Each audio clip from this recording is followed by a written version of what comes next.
All right, everybody, welcome out to the Logroom Guys Craft Beer Show. It is Tuesday, December the 23rd, 2025. Jersey Johnny coming at you. With me, as always, is none other than Mr. Beer Samurai. Say hello, Mr. Samurai. Happy St. Patrick's Day, John. Hey, you're about 3 months ahead. Christmas show. Oh shit. Hold on. Christmas show. Okay. Well, hold on. Valentine's Day. He skipped the Super Bowl. He skipped the smoke. Well, I'm a Giants fan. We always skip the Super Bowl. That's true. Well, that's true. Hold on. Oh my God, you're what? There we go. There we go. Hold on. There we go. That. You got laid today? Yeah, twice. Right, so you just laid yourself, but I mean, well, it was like my first sexual encounter. It was very scary. I was all by myself. Yourself, right? Exactly. Yeah. Nah. Hold on. We're almost there. We go. Almost there, and we have to get there we go. Griswold Tree Farm. There you go. Okay, hold on. I'll get this fixed. Don't take your pants off. No, there's one more button. Unfortunately, it's underneath the belly. There we go. That's always a problem underneath the belly. Yeah, so let's hold on. We gotta do this. We gotta do that. Okay. Here we go. And he's finally ready, folks. There we go. I think we're ready now. All right, there we go. It would really explain. That's better. So you can hear it and not everybody else. That would explain why I made magic bars today. You made magic bars. Oh, you suck. Now you're making me jealous. My mom used to make these all the time. You're so good. So good. I'll have more of that later. Yeah. I mean, the only thing I can have, and you picked them up too, didn't you? You mean these things? These things right here. Yep. These little guys right here. Yeah, you would think we were brought to you by Hershey's, but we're not. We are not brought to you by Hershey's. We gotta talk when we have Trogs on the show. We gotta talk to them about getting a Hershey's. You know what? It's not a bad idea. He'll be on the show next month. So. Yep, there we go. We got to do that next month. Nugget Nectar next month. Yeah. Oh yeah, you're right. It's in January, isn't it? It's next month already. Well, at the end of next month, but like 4 or 5 shows from now. Well, we got a couple shows before then. We do. Got a lot of good shows coming up. But we got a really good one tonight. Yes, and I also I missed a holiday. You did. What was that? Happy Festivus. Happy Festivus for the rest of us, folks. This is the second time the show has happened on Festivus itself. In a row, because last year we did it on Monday the 23rd, if you remember. Oh, that's right. We did do it on Festivus. It's the third time then. It's the third time. Because I was in Rhode Island. If you remember, I actually had my my Festivus poll. The first Christmas show we did was on Festivus. Yes, it was. This is the 6th annual Christmas show. Woof. Doing it that long, huh? 6th annual Christmas show that we're doing. There it is. It's the and that does mean it's the 6th time that your brother's been on the show. Well, 5th. That's true. He did. It's one he couldn't make. One he couldn't make. Did you miss one? So. We can do this again. Are you going to play with your balls again? Yeah, it's always fun. Ball. One. It's just the one. Well, blue. And it's I'll do it so this way we're playing with our balls. There we go. All right, there we go. And mine's quite blue. A little oblong. Mine's blue leading up to it, and then it's yeah. All right, folks. When my beer nuts turn to cotton balls, I'm coming home to you. Well, that's it. What was that? That's George Carlin. The dreaded disease of Milwaukee is beer nuts. The dreaded disease of Alabama or whatever is Georgia. Georgia is cotton balls. Yeah, cotton balls. Yeah. So, anyway, all right. It's not only that, but see, I made those parts because it's actual a National Bake Day. Happy National Bake Day for those who celebrate, of course. Carrie was making lasagnas all day long. So lasagnas, plural. Oh yeah, plural. Oh geez. And I think she does one with the bechamel and one without. Okay. And so she didn't get to make her Pfeffernusse because it is National Pfeffernusse Day, and that's also yes, Happy National Pfeffernusse Day. That's her favorite Christmas cookie. Now the thing about Pfeffernusse is now they come. You know, they're supposed to be in powdered sugar, but now they come in like icing and chocolate dipped, and that's the only way you can find them anymore. Either iced or in the chocolate dip, and I like it. You got to make them yourself. That's why. Yeah. Well, actually, there's a place in East Rutherford. There's a brick bakery there that does them with the powdered sugar. If you prefer it that way, and don't want to cook them yourself. Very nice. So anyway, and once again, it is Festivus. It's Festivus. Up there. Happy Festivus for the rest of us. Mm-hmm. We'll air our grievances later. We will definitely air our grievances a bit later. And then, towards the end of the show, feats of strength. Dude, feats of strength. No, I'm doing my feats of strength at the top of the show. Well, why? You'll see. Oh, okay. Oh, I know why. And we have to round it out. To what? We have to round out the days. Round out the day? Yeah. Is there something I forgot? Yeah, happy Night of the Radish. Oh, yeah. Night of the Radishes. Well, this occurs in Mexico. They take radishes and they carve them. They carve them into nativity scenes. It's really friggin' cool. Awesome. It's really good. Or they just walk around with massive radishes. And eat them. I don't know if they actually eat them, but they probably do. I love radishes. I love them on street tacos. I love them on tacos. I love them on a salad. I love them by themselves on a plate.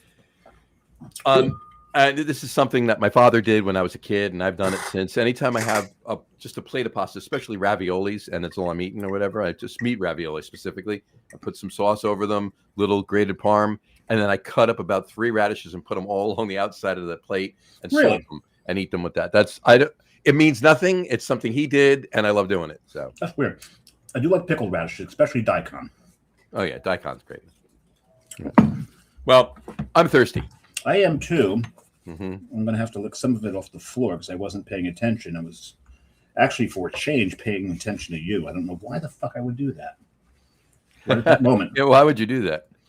Makes no flipping sense. At least I've got a bunch of napkins here this time. Like the last couple of times I've done this. So, but while I'm cleaning up, why don't you bring the guests on? Why don't we do that? Yeah, do that. Ladies and gentlemen, please welcome to the show our guests of honor. Every one of these shows is Mr. Tony Drewry, Mr. Alacron, or Santa Cron as it is this week, and also Mr. Bryan Cichon, Dave's like the hat brother. Love the hat. How long have you known me and you still can't say our name right? That's Cichon. The O is not long. Cichon. There it is. Cichon. Did I say Sean? Sean. You said Sean. Well, I'm thinking show. This is a show. There you go. It's the Cichon show. Cichon show. Say that fast 5 times. No. You just no. Just no. Not gonna anyway. Childhood PTSD. Yeah. There you go. So anyway, Tony tonight, Sean, how are you? Santa Cron tonight is Santa Cron. Santa Cron. And Bryan Cichon, Samurai's brother. There you go. All right. And today is our sixth annual, folks. This is our 6th annual Christmas Week show. 6th annual, yeah. 6th annual Christmas Week show. And I've got to change. Time flies when you're having fun. There we go. Now time flies and fruit flies like banana. Buon Natale. Buon Natale. Thank you. We see what mine says. Yeah, 5 golden toques. 5 golden toques. There you go. And a beer. And Beeritual guidance. Beeritual guidance counselor. That's right. That's what Tony is. Hey, I'm already working on my feats of strength. You're working on your feats of strength? There you go. Yeah, Dave, why don't you tell us what your feats of strength is? Because I've got a bomber of something. 750 here. I have and I got a 750 of Bird's Mouth's Holiday Bock. Yeah. I poured it into this. There's my feats of strength right there. Hold on, I can't hold it. Are you going to hold it the whole time without moving? Yeah, hold it out. Hold it straight out. Don't drink it. Just hold it. The whole show. The whole show. Whole show. I'm going to have to drink out of it every now and then. I need a long straw. There you go. Anyway. Right. So, Tony, Bryan, how are you gents this evening? Good. Happy holidays. Yeah, happy holidays. I'm better now. Better now? You had a 9-hour drive today. 9.5. 9.5 Don't short him. Don't short him a half. It was all in Texas. all in Texas. Yeah, you only drove from like one county to another. Too, right? Well, it took 3 hours just to get out of my county. There you go. Well, those of you that know New Jersey, that's usually the case. Yeah. In most 5 miles. It's only about 5 miles, but it takes you 3 hours. Now, both our guests are in climates that are, what, Tony, probably 80 degrees there, and it's like 80s in Florida, too? Yeah, it was pretty warm today, and I think probably be in the 60s tonight. Yeah, 70s. We're driving North Carolina the day after Christmas. It'll be cooler, so we need some Christmas weather. Yeah. Well, we had snow this morning. Oh, wow. So. A little bit. It just disappeared real quickly. Well, no, I was in Union County early this morning, and we had about between 2 and Really? 3 inches. I'd say about 2 We had inches. mostly rain here. Well, by the It time was I woke up. when I left Terlingua this morning. It was like probably 50, 51. It was pretty cool there. Mhm. Yep. Well, the snow this morning was right around freezing. It was like 32. Oh, yeah. It was like right. So, and it warmed up a little bit, and it did, like Dave said, I it think a did day all last disappear. week, 51 was our high. Yeah.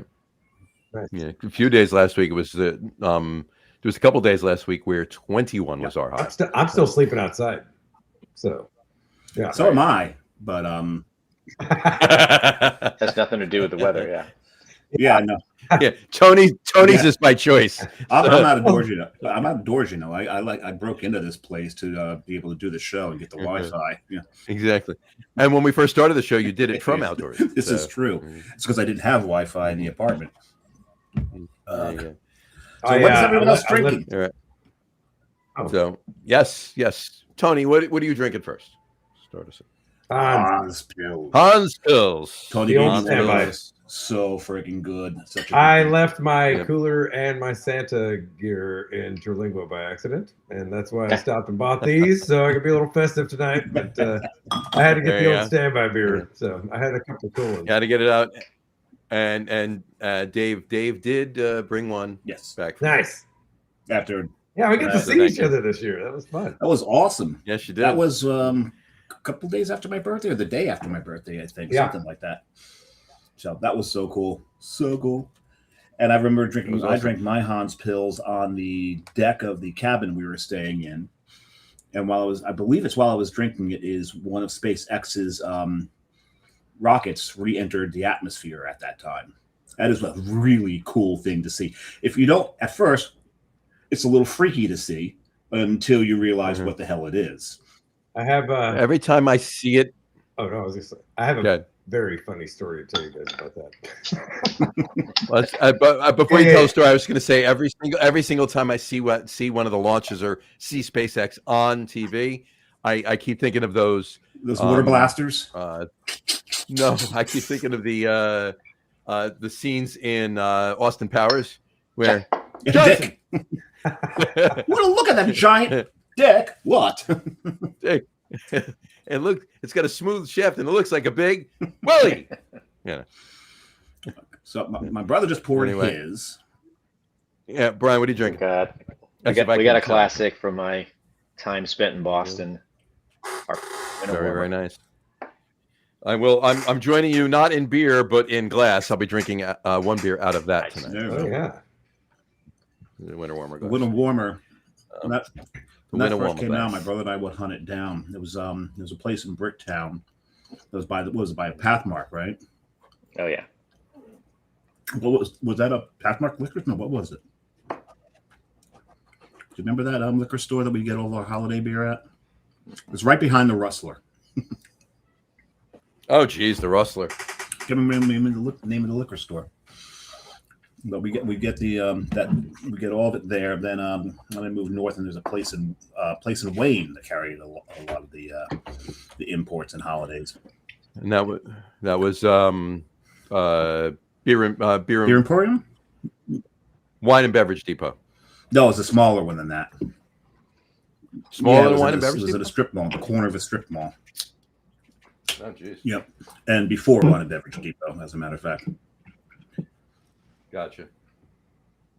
So, what are you drinking? I know you already said it, but you might as well Show it again. I already put the bottle down here. So this is from Bird's Mouth. This is their holiday box, but this is the holiday box from last year. This is held up very nicely. Well, I actually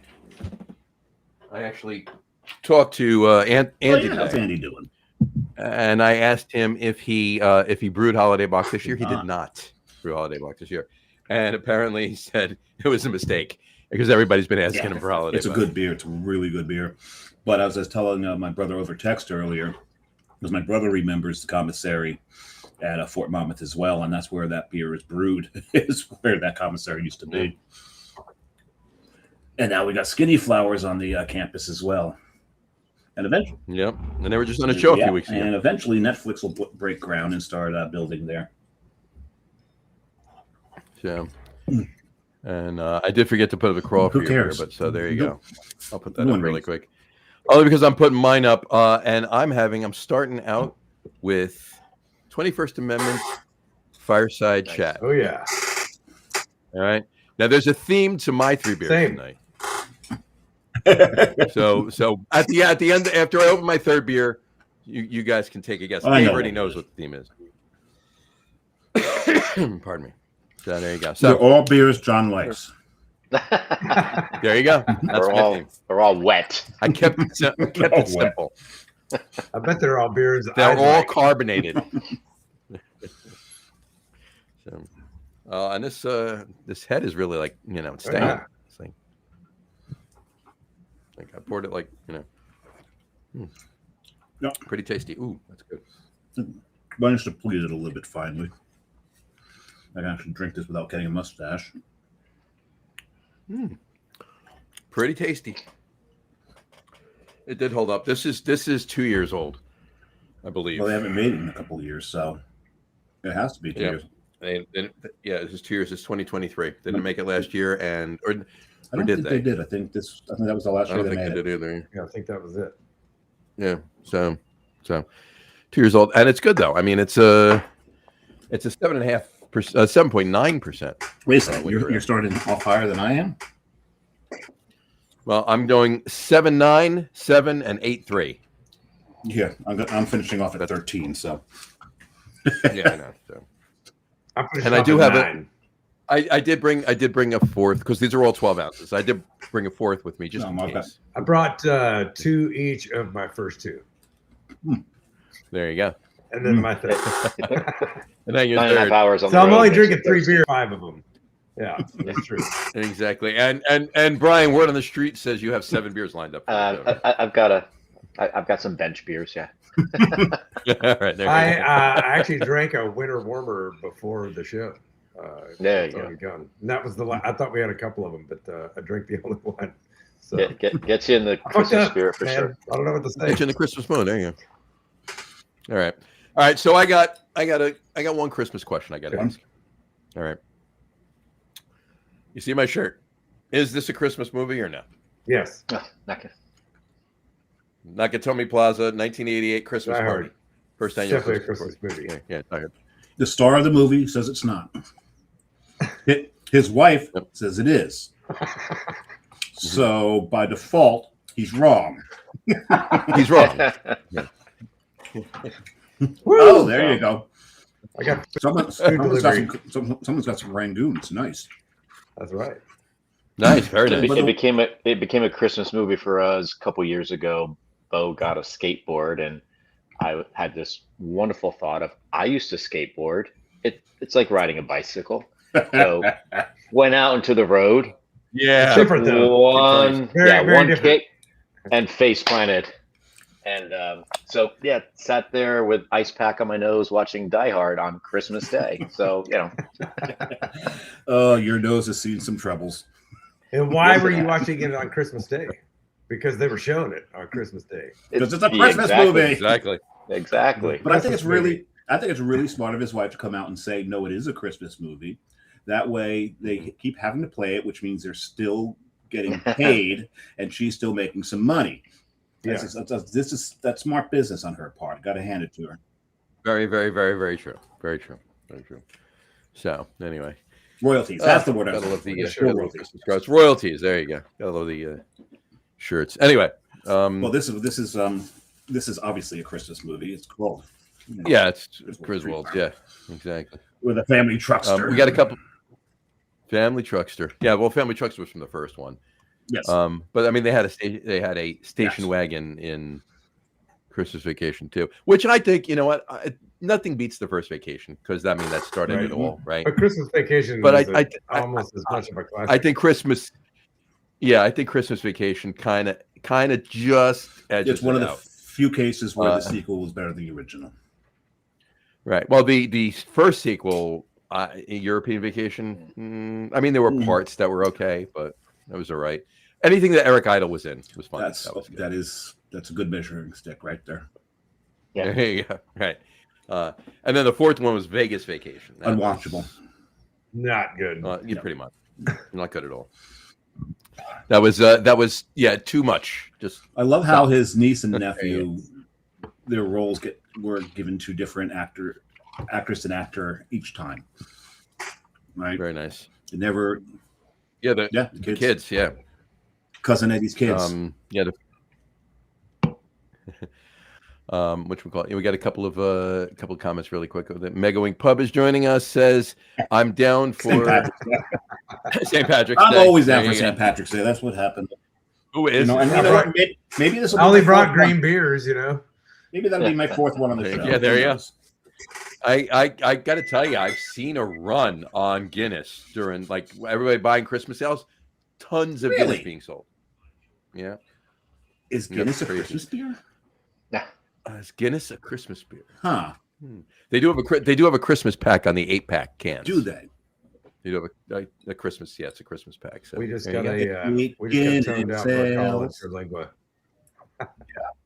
What was that, Tony? I said we just got toned out for a call in Terlingua. I forgot to mark myself as unavailable. Oh, that was yeah, I had to turn that off. We shouldn't broadcast that. Well, is it a CO alarm? You probably should. You can make it 9.5 hours. They might be still out. I can fly it. There you go. Airdrop. I'm here at Flex, and he brought the plane. So nice. There you go. Mega Wing Pub also says, "Cheers, having a Wanderback Human Fund IPA." Did you see? Cheers. Did you see Justin's post? He was in a liquor store, and he's dressed like Yukon Cornelius. You have to go look that up. I'll have to find it, and we'll flash that up there because he looked fantastic. Brian Boak chimed in. He's got already through his first beer, Founders Backwards Bastard. Love that beer. Fantastic beer. Off till Monday, so he can chill. Nice. It's great seeing you on Sunday, Brian. We had a good time. And then he says, Mega Wing Pub says, greetings from Exit 28 on 295. Yes, Brian and I had a great time until the game started. There you go. I can imagine. And then Mega Wing Pub also said, Die Hard every year, or it's not Christmas. Yes. There you go. It is not Christmas until Hans River falls from the Nakatomi, Bill. Falls from the Nakatomi Plaza, right? Exactly. So I'm drinking Hans. You know that? That's why I'm drinking Hans tonight. Hans for Hans Gruber. No, it's not a Christmas. I like that. Gruber, I like that last second tie-in. There you go. That was good. I like what you did there. I like that. Johnny Crowley. Hey, Johnny. How's it going? Hey, you guys seem to pop up on my feed on Tuesday. Hey, right nice. There you go. Merry Christmas, Johnny. That means you're following us, and we thank you for that. There you go. There you go. Well, let me see if I can find this. I took a screenshot of it, and there we go. Here is. Oh yeah, very nice. Silver and gold. Our favorite magician. Magician by trade, brewer by. Mega Wing Pub. Thumbs up, Hans. There you go. There you go. All right. Hey, what's your trifecta? And I don't mean your top three. We're not doing a top three list, but of watching Christmas movies. I need another sip of this beer. Of watching Christmas movies, what's your trifecta, Brian, Tony? Well, tell them which one to go first, otherwise they'll talk each over each other. Brian. Elf. Well, you got kids in the house. Yeah. Probably watched it about 7 times already this year, maybe 8. Scrooge, Bill Murray and Scrooge is great. Looking forward to the Johnny Depp rendition next year. We'll see how that I am turns, not. turns out. No. I'll watch it. I'll give it a watch. Is it Tim Burton? Is Tim Burton doing it with Johnny Depp? No. Oh. Yeah. Because that could have been interesting. That could have been good. That could have been good. Is Bill Murray making a cameo in it? Don't know. He has done no research. That's why they're called cameos. He's done no research. They're not giving much information out other than. That's true. No, I know. I'm kidding. They give them. And so Elf, Scrooged, and third just usually a default to something new. Or my wife, she watches The Holiday every year, so we watched that last night. One of the 47,000 holiday movies Hallmark on Hallmark, and yeah. One of those corny love story movies. It's like can't make love stories for the rest of the year. It's only at Christmas time, it seems. Apparently. There was one, I think it was last year. It was last year, or the year before. Might have been the year before. It was on Hallmark. Only watched it because the lead actor in it is actually the brother or cousin, first cousin of a friend of mine's ex-husband. Wow. A family friend of When mine. you follow that, is that? No, and it was kind of a cool thing, where, like, and plus we went to, Jess and I had gone to Asheville, and we toured the Biltmore Estates in Asheville, and they filmed it there. Okay, what is the movie?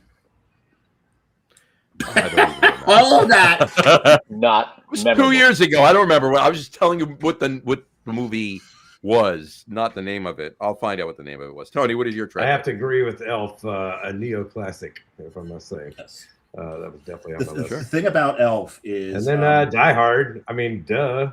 duh. Die Hard for sure.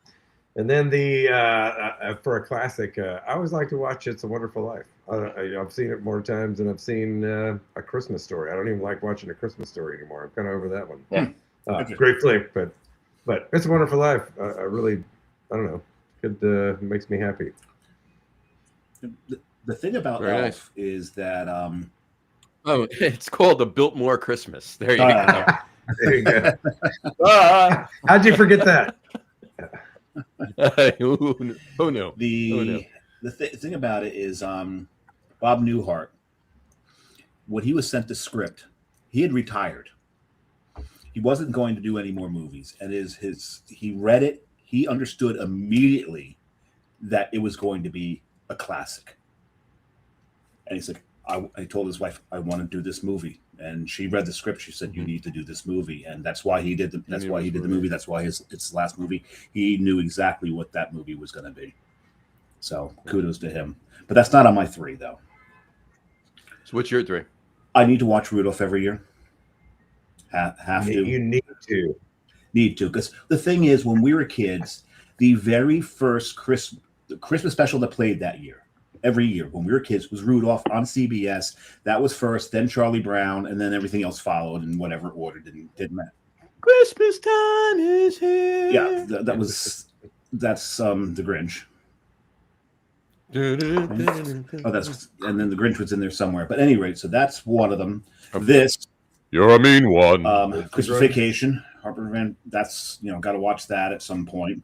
Got to watch Christmas Vacation. And, I should put that on my list. Yeah, I just love that movie, and it's funny because it's a toss up on the other what the third might be, because it like rotates between Die Hard, A Christmas Story, and Home Alone. And I actually watched Home Alone 2 for like the first time. I had never seen it before, and it's the same exact formula as the first one, but still goddamn awesome. Oh yeah. On that note, I'll tell you my 3 in a minute, but on that note, now you bring it up, I don't want to come back to it while we're here. How many times, and I read something last year, and I haven't seen it this year, but somebody did a reel on it like last year. How many times would Kevin have killed the two of them?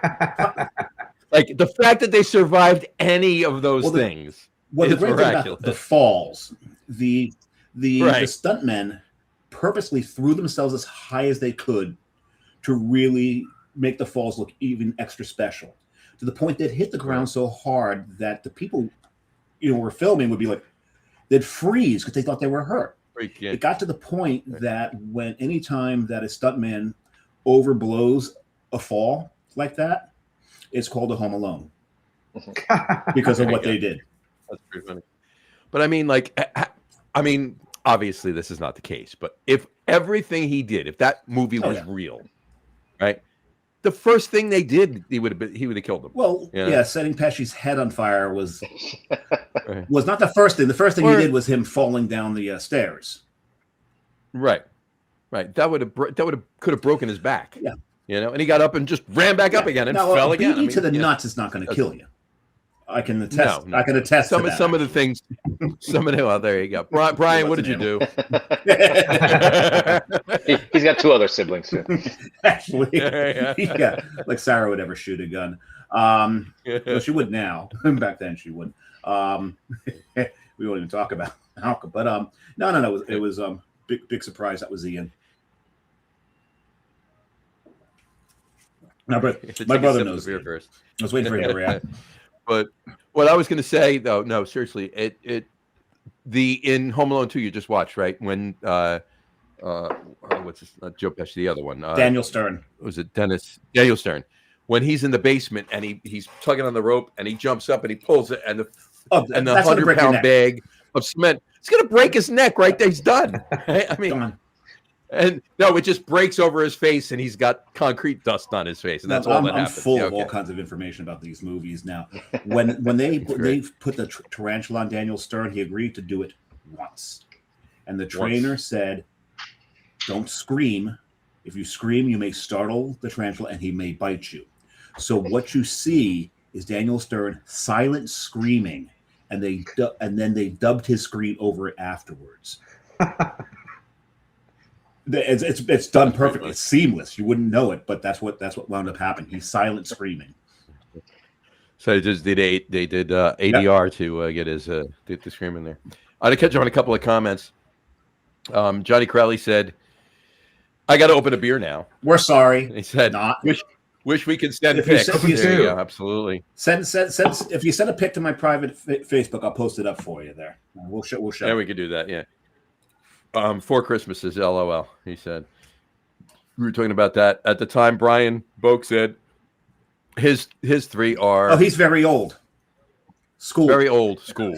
Very old school. Old school.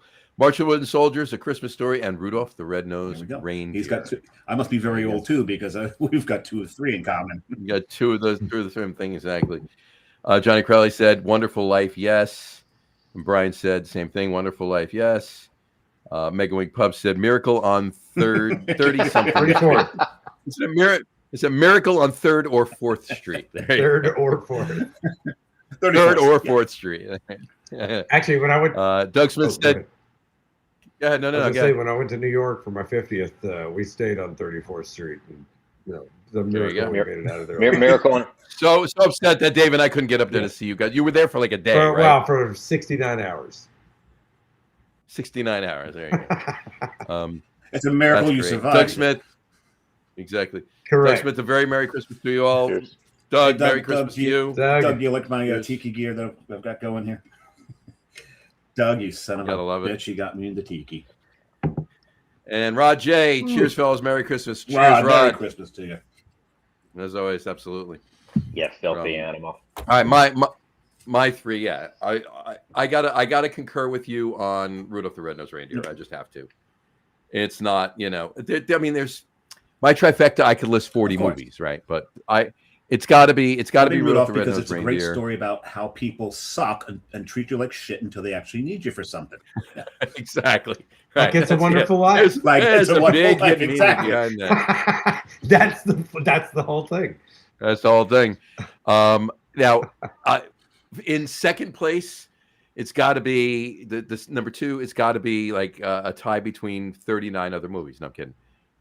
But I have to put Christmas Vacation in there. Christmas Vacation in there.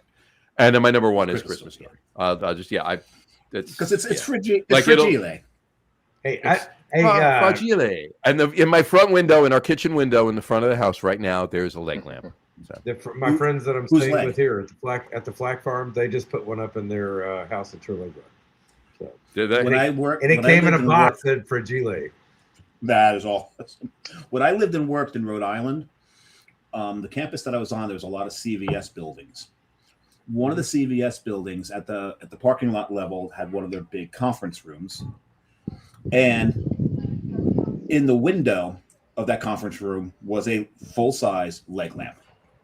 It's like, I want to work for these people.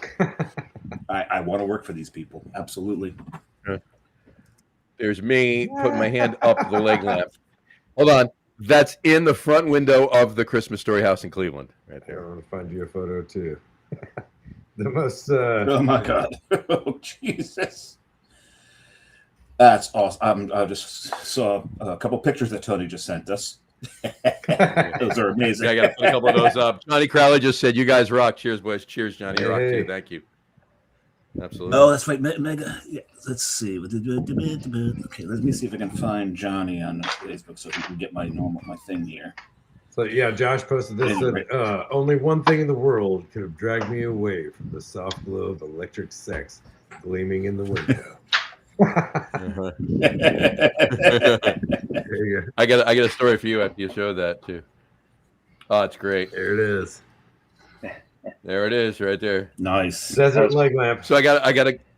While Dave looks for that, on that note, on that what you just talked about, Tony, that scene in A Christmas Story. Do you recall when he puts it in the window and he goes outside to the other side of the street to have his wife move it, and he's standing there, and the crowd starts gathering, and one of his buddies walks up next to him and starts talking to him. You recall? Yeah. Mm-hmm. He's wearing a hat. And the hat is two-tone. There's like a band here of one color, and then the rest of the hat is a different color, right? That is a Miami Dolphins winter hat. Now, this movie's supposed to be in 1940. The Miami Dolphins didn't exist in 1940. They did not. They made him turn the hat around so the emblem was on the back of the hat, so you couldn't tell. But he was wearing a Miami Dolphins They couldn't winter. just get him another hat. Well, I don't know why they didn't, but that's what it was. They did that because they knew at some point in the future, Jersey Johnny would tell that story. They tell that On the story right Locker here. Room Guys. They knew it. They had Kreskin was part of the cast. Kreskin was part of the cast. He was part of the writing cast. Amazed it ever gets cold enough in Miami to make a winter hat. You know? Who knew? Who knew? Canes, Raising Canes, they have a cross promotion with A Christmas Story this year, actually. Okay. Where you, Oh, really? The dog that's the Cane, the Raising Cane, the mascot that owner had. It's dressed in the bunny outfit from the show. Oh man, the pig nightmare. That's where I went. I went to look for it because I bought it for Bryn a couple weeks ago. She did well at a swim meet, so we bought that. It's like I got to get this. Like it's really for me, but I got this for you. Yeah, it's not for her. It's for you. See, I thought this was going in the complete opposite direction. Bumpus hounds eating all the Cane's chicken. Oh my God, yeah. That's they were all they were bloodhounds, weren't they? Yeah. Yeah, they were. Bloodhounds. Yeah, they were in the Chinese restaurant at the end when the guy cuts the head off and the mother freaked out. She had no idea that the head was going to cut up. They didn't tell her, so that was a real reaction. Rah, rah, rah, rah, rah, rah, rah, rah. Oh, the best. Oh my God. I don't think they can make that scene in the movie today. Becky and I went to New Zealand at the end of October. We had dinner in Auckland, and restaurant we ate at, one of the specialties was duck, and it wasn't a Chinese restaurant, wasn't even an Asian restaurant, and we're sitting there at the bar waiting for the duck course, and it comes out and they just hang it by its head off this hook right in front of us. Like it's like I can see Becky's face right now. Yeah, we did not expect that, but it was delicious. What would have been great is if they hung it by its neck, right, and then they took garden shears and just cut it. I know, you were telling that I was remembering the dinner, like Oh my! Oh, that's great. Gotta love it. Vanessa Kitty, hey Vanessa, how are you? 1947 vet, Miracle on 34th Street. I'm dyslexic. 3rd or 4th. 34th Street. 3rd or 4th Street. There you go. It's a lot different movie than Miracle on 14th Street. Yes, that's a completely different movie. And actually, that's a completely different Miracle movie. on 148th Street is another entirely different That's an movie. even another different That's on movie. BET. Yeah, exactly. Vanessa said, I was there the day Gimbel's closed down in Manhattan. And she said, hi, Rod. So. No, Gimbel's was that right across from Macy's, or it was close to Macy's? It was not far from Macy's, yeah. So they actually used the department store they used in downtown Cleveland for A Christmas Story. It's now a casino. That tracks. Jack's Casino. It's a casino now. So, all right, Samurai, you ready for your second? Yeah, I downed that. What was that? That wasn't on my end. It must have been on my brother's side. Wasn't on my end. Wasn't here either. No. Kerry and Maddie are on their way to LaGuardia. I hope that's not here. That means someone broke in. Wasn't me. Okay. There are some coyotes outside. Coyote? Okay, is that what you call? I didn't get Wait, they're on their way to Guadalajara? Wait a second. Is coyotes what they call cougars in Texas? I'm a coyote, dude. Yeah, no, You know he's a what coyote. cougar is. I'm a coyote. You're a coyote. Well, no, I thought you brought gifts across the border into Mexico, not the other way around. Oh, well, like that's a whole different. That's a different coyote. That's a whole different. That's Coyote. different. That's a different I coyote. got called Yeah. a manther once. A manther. There you go. Nice. That is awesome. A man. I love it.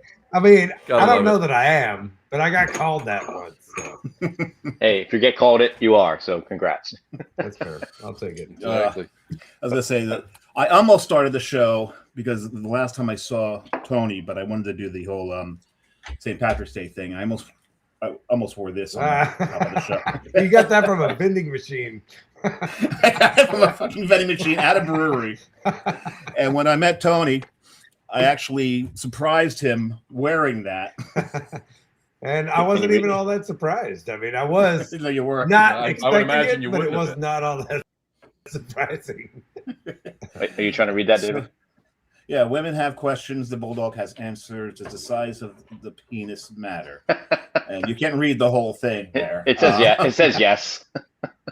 Well, if you remember Robin Williams talking about Dr. Ruth, we're not talking about Dr. Ruth Restheim or a little German lady. We're talking about Dr. Ruth. Yeah. Does the size, Dr. the Ruth. size matter? Sure it does, honey. You can't make butter with a toothpick. That's how that one went. It There you says go. the Bulldog in New Orleans. Great beer bar. The bulldog in Orleans. Next Nice. time I go. Very nice. Okay, so we're on our seconds. Yeah. So what did everybody pour for their second? Tony, you still on Oh Hans? no, I have not opened my second, and I'm just gonna pour it in my mouth. It's, You're just gonna pour it in your mouth. Are you gonna do the? Are you gonna shotgun it for us? You're no, gonna, I'm gonna sip it out of the top. Sip it. There you go. Out Sierra of the top, Pell. Yeah. you know. You've done it on the show once. I guess that's enough. That's enough. That's good. All If right. we get Uh, 100 I- comments, then I don't do it. I believe, yeah, We're Tony getting close. Tony opened his can and Brian's There earbud you fell go. out. So I mean That was a loud pop. it's like really. I think the three of us are drinking the same beer. We are. We are. We are. So let's all show them at once. Boom, boom. There we go. What years though? 22. Really left out. You guys, 22. Brian, you and I both have 22. mine's Dave's a about little older. 10 years Yeah. older. A decade older. So hopefully, when I'm done with this, I won't go blind. So I'll put this up. I'm sure you're fine. I'm a in little worried. In 20, that's a little interesting. Yeah. In 2013, I had a 96. Okay. Nice. So it was 17 years old. Nice. Well, this one And, is. it was actually pretty damn This good. is this one's 13 years old. This smells good, John. It's 22. Oh my god, it smells fantastic. Wow. There we go. I only have two left. I have a 2020 and a 2021. 12-ounce bottle. I also have a Magnum of 2016. But that is to be shared. I'm not drinking that by myself. This smells like black pepper, clove, and prune. I could use that, I guess. Black pepper, clove, and prune. That's yummy. Oh my god. Where have you been? I've missed you. This is actually fantastic. Yo, Chobani, Yeah. please brew this again and soon. Yes, please. I will post that. I will write something for it too. Okay, Brian, I've put ours up long enough. I'll put Dave's up now. It's the same post. It just says 2012 instead of 2020. You just subtracted 10. We told you That's not to do math. You're not allowed to do math. You did math. I did on the show. I did that before. Oh, you did before the show. Okay. Mhm. This is you know what this almost tastes like? What does it taste like? Here. If you dropped a few cloves into Dr. Pepper. Oh yeah. Mm-hmm. Interesting. That's Um, Look at the color of this, John. I love it. yeah, I love mine's it. mine's a little darker. It's a reddish brown. It I is. put mine into my my holiday R2D2 mug. There you go. Mega Wing Pub says trivia. What soap did Ralphie eat? That would be Lifebuoy. Yes, he liked it. Was piquant. Nice. Pink soap. Yeah. It was very I do remember that. pecan, the pecan flavor. Exactly. And Doug Smith said, OSA, nice. Wish Anchor special would ale. get going here. I just said it. Our special ale is beautiful. I just see it. Seriously, I'm not kidding. It tastes like someone dropped cloves into Dr. Pepper. And there it is right there. It's our special ale, right? So it says our special ale right there. A lot of people also say Merry Christmas and Happy New Year because that's even written bigger, right? Everywhere, all right, on the label. And all the labels, of course, are different. We all know this, right? But yet 90% of the population call this Anchor Christmas. Yep. As we do sometimes on the show as well. As we do often as well. Yeah, exactly. I still have somewhere. There, no way they're still any good, but I still have a handful of bottles from the late '90s that are unopened. Oh, Yeah. okay. So we'll be down. We'll be Dave and I are leaving tomorrow morning. Yeah. He's aged well, so you never know. They do. No, they do. I said, The Mega Wing ones, Pub. You guys both reacted to the Anchor at the same time. Yes, we did. Thanks. Well, as I said before, in 2013 we did a vertical. A friend of mine had would save, like, he'd buy a 6-pack every year and have one or two of them and save them. And we did a vertical, a 96 through 2013. So we did an 18-year vertical. And I'm not even shitting you. The best one of the 18 that we had that night, no, was 98. Was a 15-year-old beer. That was the best one of all of them. There we go. I'm better than the fresh one. Yeah, well, I will tell you this. We did them in order, 96 through 2013. So we did have a little palate fatigue for that beer when we got to the newer ones. But from everything we wrote down, we tasted and everything else, it was 98 was delicious. Wait a second. You could write at that point? Well, I mean, we made notes. Whether they were legible or not, I can't remember. But I'm just looking up to see the last time I drank a 2012. Of course, the first one I drank was in 2012. I'll be honest with you. Last time I drank a 2012 was probably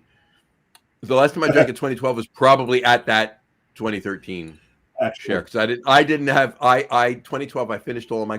I remember at that share I didn't have anything but the fresh ones left. Apparently, I hadn't had any saved. I drank all 3 of the 4-pack in 2012 and saved this one. It's only 4-packs because there were 6-packs the last.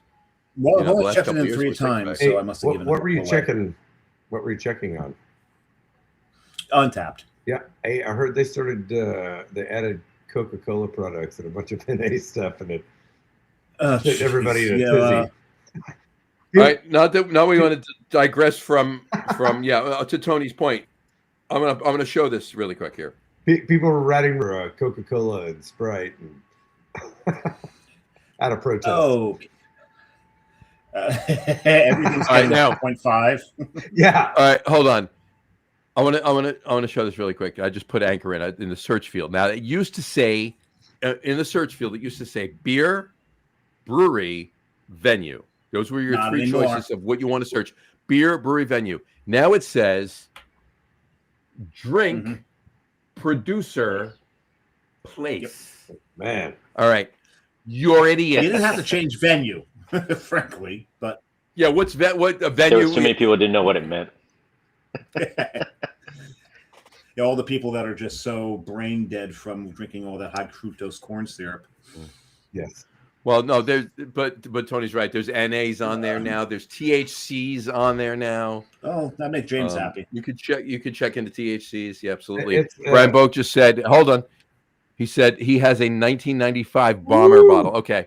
Whenever we open the 2016 bomber that I have, See, Brian, you're bringing yours. You would have owed me $100 if you had not.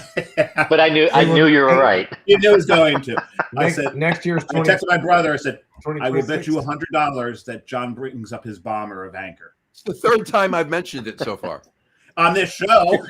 Yes. No, tonight in the last 5 minutes. No. This is the first one we were actually listening to. Yeah. Obviously. He's just Sorry, Tony, you were saying? He's just gaslighting us. No, if you had, he's got to I thought he actually froze. No, what were you saying? put Tony? all those together. You can get a real span of decades there. next year if you buy the.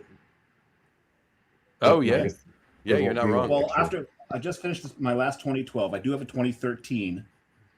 If we find, here's the thing: if we find somebody that has like a mid 2000s, right, Yeah. and they start brewing it again, and we get a fresh one next year, Oh man, then you got it all. there you go. Yep. Got 30 years and 1.5 liters, so we got 6 liters over 30 Sounds like years. a weird to drink, party. so. I'm not gonna lie. Well, you'll be invited. Oh, cool. So. Well, I might have to come up. I have to come up to the Northeast for that one. You think you're Yeah, gonna have maybe to? Doesn't come out to honest. the desert. I wouldn't mind. But- I've been not the far west desert, but actually I enjoyed my time when I was in Texas. But then again, I was in one of the weirder parts of Texas. I would Austin. like to. I would like to go out for the chili cook-off. I would like. We should do that. I would love to. I would love to least be once. a judge for the chili cook-off. You would until. I wanna- Hey, you well, think I- judging beer is hard? You've done that at the homebrew comp? Judging Oh, there was- chili is like it's a lot of work, man. Yeah. If you ever want to eat like Oh five no! bowls of chili, thing, they just keep passing this thing around, and they're all spicy, and almost all of them are good. Yeah. Like they're either really good or they're fucking terrible. And so, but like it's so spicy. Once you eat the first one, you can't really taste much of the rest of them. Right? Yeah. I mean, that's the quickest way to You gotta palate be- the you gotta thing. be- Is have a star you with a gotta spicy be one. drinking milk in between. Instead, they offer Lone Star beer, Colby cheese, That's and not good. Colby crackers. cheese. I actually did judge a beer and barbecue. Yeah, beer is not a good Sure, palate Alice. cleanser when you're. No, not at all. It's But delicious. we did- To have a beer with chili, but It is. But the barbecue, I mean, there was about, and we had to taste, they were only supposed to bring 2 of their offerings, the barbecue joints. yeah, These are food trucks, barbecue joints, and there was about 15 of them. They didn't listen. Most of them brought 5. So it got to the point where we were trying to find, it was like, can someone bring us a bucket so we can throw up? Because we've got no room for anything. Just bring me It was a about 2. bucket. I go, I'll puke. It's only wafer thin. No, there was about 20 breweries, and they all brought 3 beers for us to try. I wish Chuck was on because he was one of them, and he actually won. I think he won. I think we voted him the best beer there, or was it the People's Choice? No, we awarded him the best beer. The judges did. But I mean, after that, there was a point where I was drinking beer and then pouring under the table. One of the judges was so drunk he went to lie down. He's going to lie down under the table. I said, I wouldn't lie there. You're just going to get drunker because that grass has got an ABV to it now. It was exhausting. I actually slept for 2 days after, not in a row, but for 2 days, all I wanted to do was sleep because I was in a meat and beer coma. is the statute of limitations up? That's why you can now tell us all this. There was never a statute of limitations. Oh man, that was brutal. But yeah, so I know what you're saying about judging chili. Yeah, it's The only thing they're super serious about it too. The first time I got to do It's it, Terlingua, of course. It better be free. right? I mean, it's the Super Bowl of chili. But Yeah. no, I was at a Yes. I was at a table with the county judge and the sheriff, and like I did not belong at this table. I can tell you that. There I was, and they gave me the Tony, you and I, there are a lot of tables we don't belong at, but That's we all wind right. up there anyway. That's right. I'll sit at any of them. Whatchamacallit, the thing about the beer bacon barbecue, which is a fantastic event, and I love every minute of it. But they do like half the beer and then all the food and then the other half of the beer, and that's wrong. You need to do all the beer and then the food, or all the food and then the And then beer, a dessert because the beer that everybody tastes before the food is always going to be better than the beer you're going to taste after the food. True. Right. So you have to do them all before, all after. So they all have the same palate. That you're drinking the beer on the same palate. That's the only thing. Everything was, when I did it, everything was just brought to us willy-nilly. You know, He was a cool, he was a cool guy, but he wasn't very. He was pretty I was going to say willy-nilly. I hung out with him a couple Yeah. times. He's a nice guy. Oh, I met Garrett Oliver once, only once. He came to town I've only met him once. Only a couple times. We got to hang out at the bar, and he did a beer and food pairing thing like he does. He's a master. You've now just prompted John to pull up another selfie. And he told me on the side, he's like, well, here's the thing. If you like to eat food, beer tastes really good with it. So really, like, you could pair things specifically, but like at the end of the day, beer and food go together quite well in almost any combination. And I'm like, man, that's hilarious. I told you it was coming. Hey, what if I told you this? Garrett Oliver shotgunned a beer with us that night. I love it. I love it. He was not able to do that, but he did accordion squash this thing like this and shot it down his throat. It was gone. Oh my really? God. I mean, impressive skill. I have photographic evidence. Did you do it with the food too? You have to share that one of these days. I will. Speaking of photographic evidence, I know John's got some photographic evidence of your recent roustabouts. Talk a little bit. I got to post them. Oh, okay. So we're going to talk a little bit about it, but before we get to Tony, so Florida. Is Florida feeling? I see you've got the garland and the balls up there, and I can see some things hanging on the back wall. I don't see your Miami Dolphins winter cap though. He's not a Miami Dolphins fan. That's why. No. Actually, at one point as a kid, he did have a Miami Dolphins jacket. And what was great is when he was a kid, he had like jackets and shirts and hats from almost every team in the league. So anytime that a team won the Super Bowl, it's like, oh, I was a fan and had a jacket back in the 70s. It's like, yeah, you could say that for almost every fucking team that plays in the NFL. It was mainly it was mainly the Steelers. You're right. I did have a Miami one, and I think Denver at one point in time. But a lot of that was the players. Yeah. But you did Denver. Color schemes too. Gold. There's a couple of others. Saints. No, Saints came later. That was a little late. That was a little later on. That was actually, I think you got into the Saints before you actually started, before you moved there. The Saints came from, remember those little plastic football helmets you get from Carvel? I miss those things. Actually, that was a baseball hats at Carvel, right? The plastic helmets. I forget where they came from, but those were the Sundays came in. Yeah. But the football helmets, it was the goalpost. You hung them on that. But the Saints was, I think I was 7, and there was 2 things that made me a fan. One, they had a fleur-de-lis on their helmet. Everyone else, lions and tigers and bears. Oh my, right? Oh my. There's a fleur-de-lis. Like, this is interesting. This is different.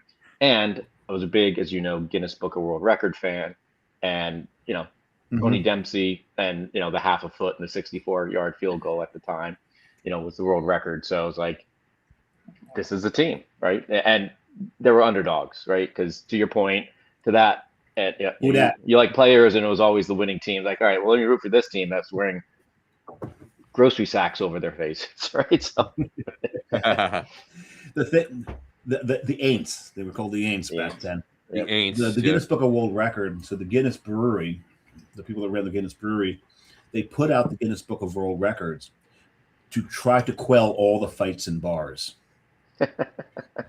Seriously, that's actually how the Guinness Book of World Records came about, was to settle the damn argument so people would stop fighting each other in the bars. Because Ireland, this is what they do. Turns out it didn't work. No, God, they're still Irish. Have another beer. Still Irish. You're not gonna take that out of it. Well, I'm really learning how to properly split the G every time I drink a Guinness. All right. Oh, really? You take your first. Yeah, no, I know. Yeah.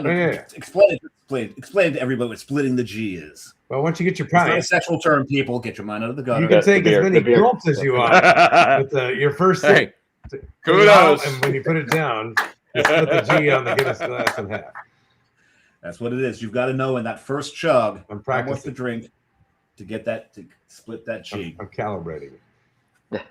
So when we were in Ireland, did learn how to pour Guinness, and somewhere around here I have my certificate that I'm a certified Guinness pourer.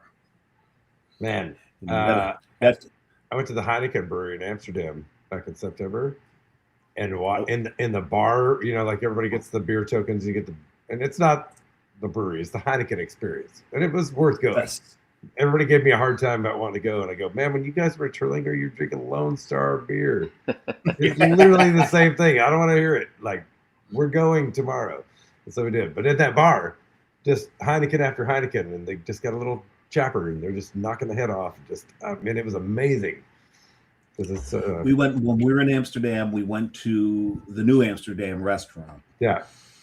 And I'm like, okay, this is the first dinner we had in the Netherlands. So I said, you know what? I'm in the Netherlands. I made the mistake when I was in Munich of not getting a Lowenbrau.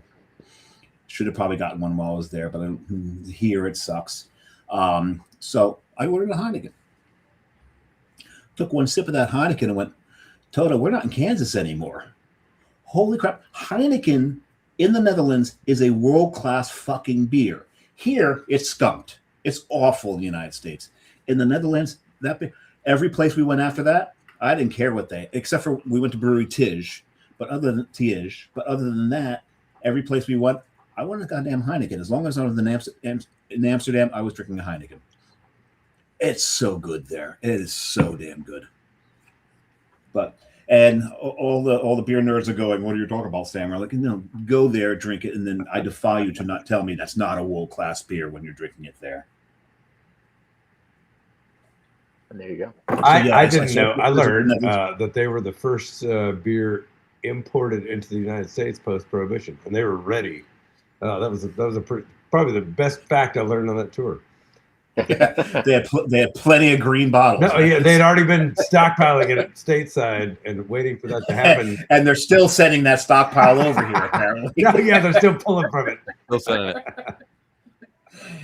It's just like the Spam company has now started producing their second batch of Spam. There you go. Hormel. That's what you get at Costco. Right. Oh, that was good. That was really good. Mm-hmm. It's a great mug too, by the way. Oh, I love this mug. Same. Carrie got me this one. I love this mug. Keeps the beer nice and cool. So John, you done uploading stuff? Almost. Revamped enough? Because Well, I'm ready to go on to my You don't have third. to upload every one of those. Woo.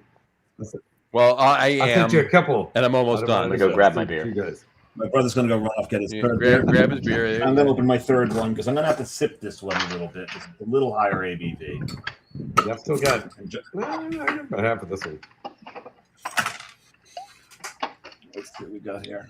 When my daughter does arrive later, she will be bringing more Hans and more Velvet Hammer. Velvet Hammer. We're going to have to talk about Velvet Hammer a little bit. Well, because the thing is, John missed a comment by Johnny Crowley. I'll put it up in a Who second. said, "You guys rock." And the only one here that actually, well, Johnny used to rock back in the day. He was in a band. Alacron actually recorded a song called Velvet Hammer. So Alacron definitely rocks. Twice. 2 versions of it. 2 versions of it. Well, for And- their 10-year anniversary, we rewrote the lyrics and wrote a new version. And 3 of the 4 people on this show, maybe even 4 of all of us, were disc jockeys. Tony, were you ever a disc jockey? Not in the traditional sense. What is the untraditional? I really want to hear this story. We have time on this podcast, man. Well, We have all time. David, it might be like what you and I did when we were kids. The little 1-button tape recorder where we would play songs on the record player, and then we would do announcements. It was what, WGBD or something. Remember? Yeah, that's Something how along I got those. in a lot of trouble with my pops. I'll tell you that. Yeah. Well, I did yeah, open my look. third. And as tradition on this show, I always drink this year's Christmas bomb. There you go. When There we you do go. the holiday beer show just before Thanksgiving, I drink last year's Christmas Bob. Last year's Christmas. And on the Big Beer Show, I drink the barrel-aged version of this beer. So I will drink it 3 times. What I love about it is, you've got one side of it where you've got this, and the other side of it, you've got to find the differences between the two. After you drink the whole beer. That's the best way to do it. The more you drink, the more you find. Yeah. No, no, not at all. The more you drink, you're like, you know what? Yeah, fuck this. And you're like, okay, I've got one, and that's about it, and you're done. No, but I love this beer. We used to do our favorite holiday beers as the top 3 for the Holiday Beer Show, but 4 years in a row, John? None of our beers changed. 4 years in a row, none of our beers. We decided I'm not gonna lie. I'm pretty sure. I mean, there is a theme to the beers that I picked tonight, but this may be the same thing I've done for the last 2 or 3 years. Well, they are your 3 favorite beers, so. Well, see, you just figured out my theme. Yeah.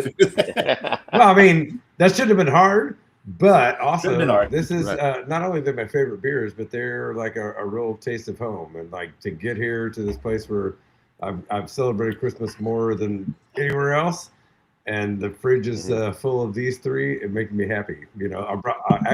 I was gonna bring some beers with me. I brought some beers back from Mexico to drink on the show, but they're sitting in a cooler that I've already instructed a friend to stop by in a couple of days and throw some ice on. So keep it going for me, and I'll be back after the first of the year, and I'll send you a couple photos. Yeah, we got to see that. Man, I had a giant caguama of Tecate that I was intending to drink the whole thing. Yeah, that's why we're a 24-ounce can. Oh no, the big like a 40 a 40. No, oh yeah, the 40. Well, no, it's like a.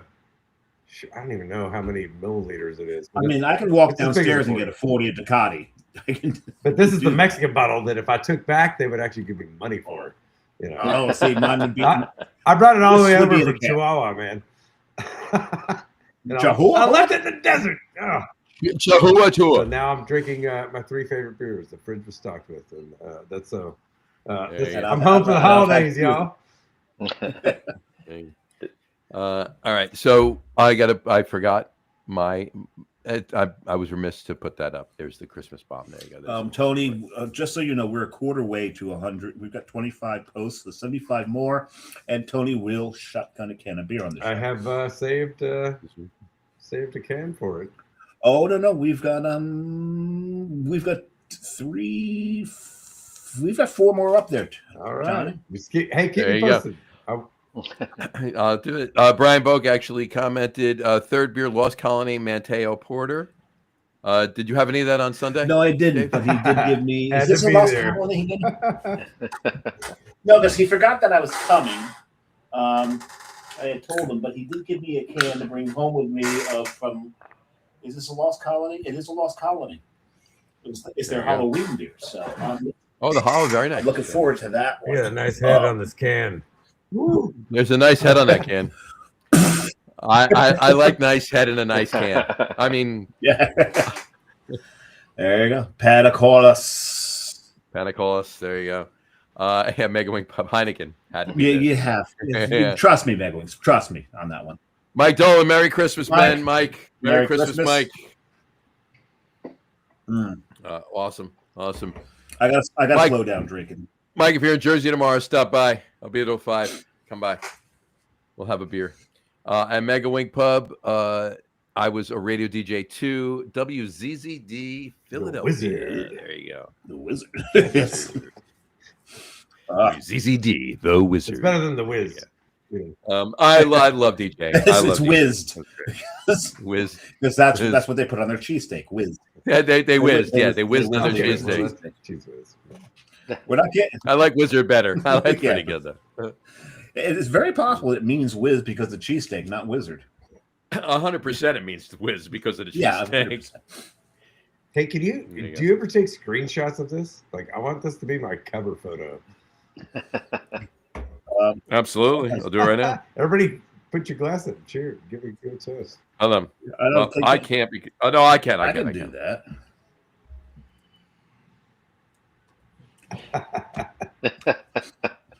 There you go.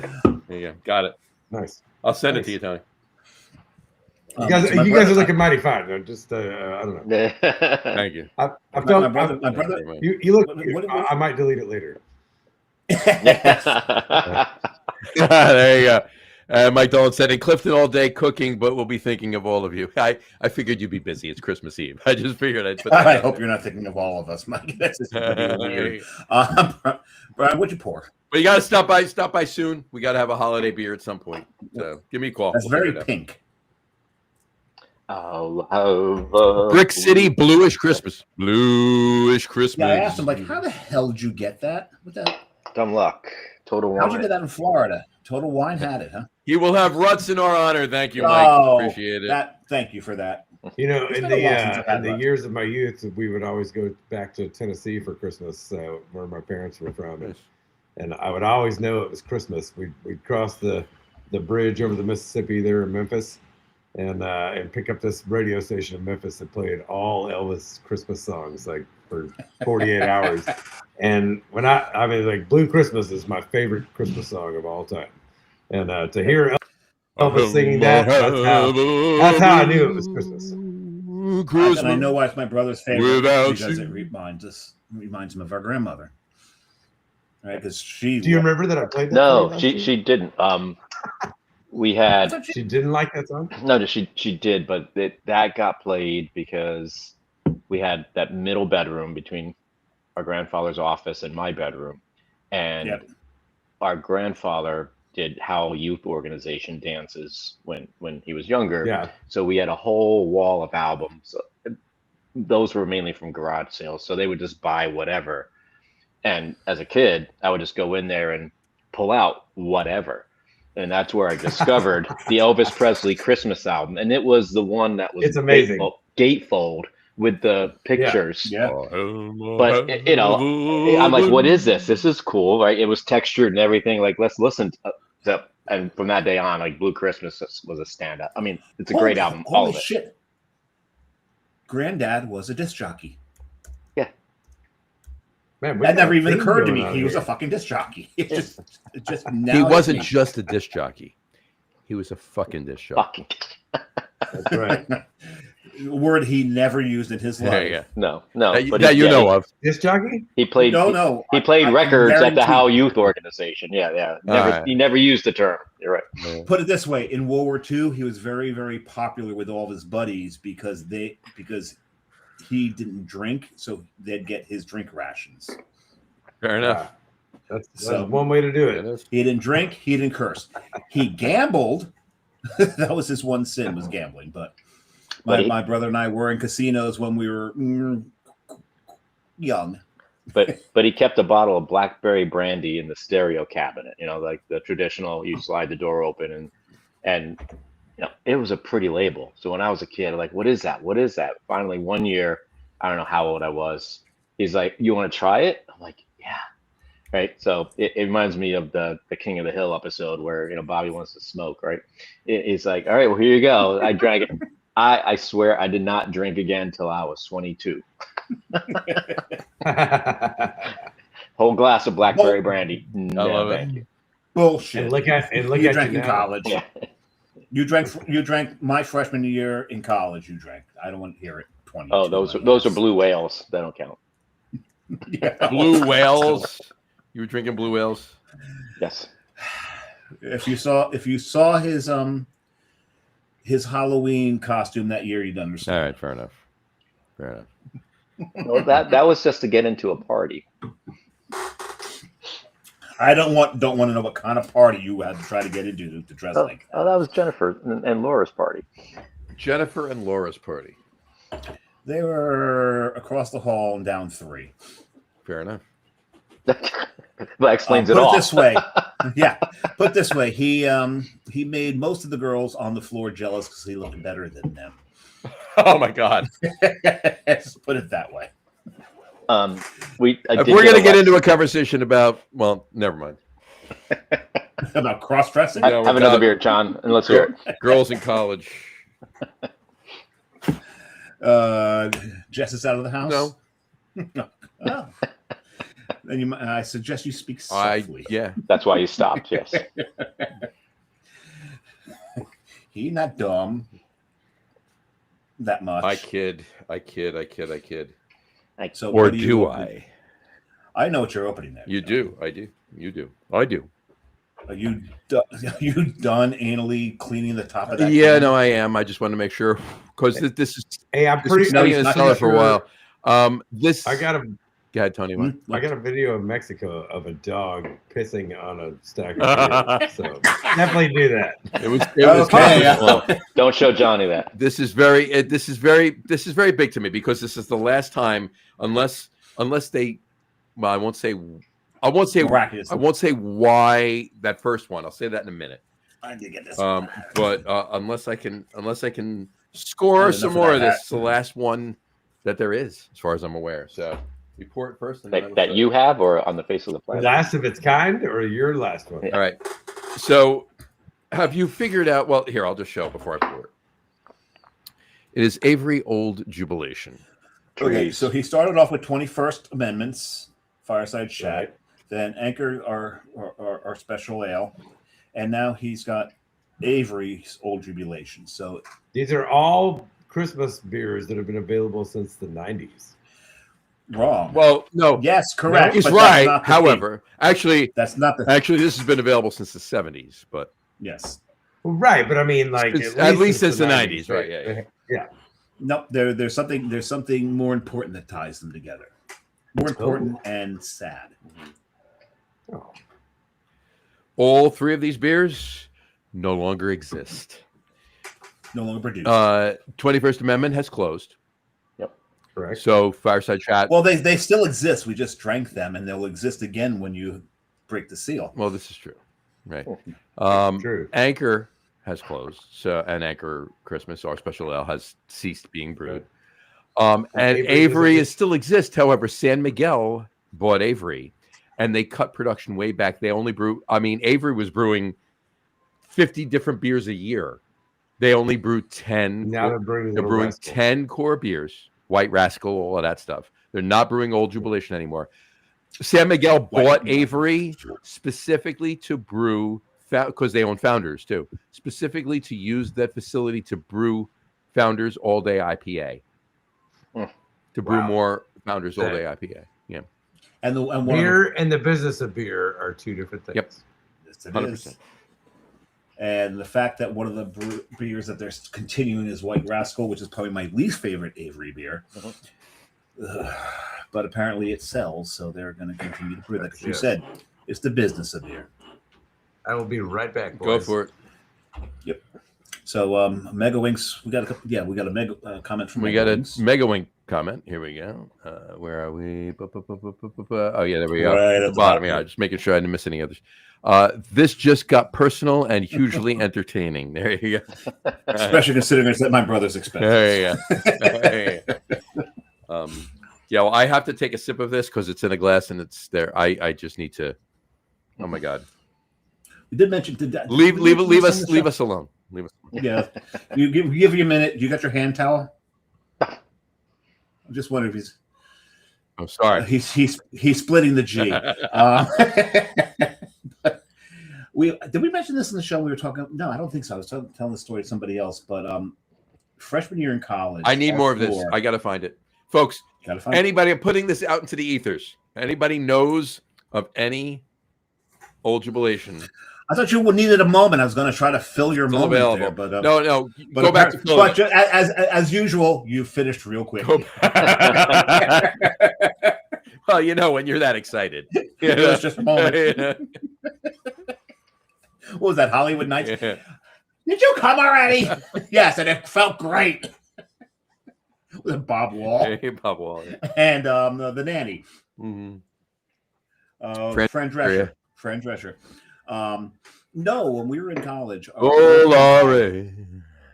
We were in there was a contest. We were in Campbell Hall. It's called the Campbell Cup, and one of it was the lip sync contest. Okay.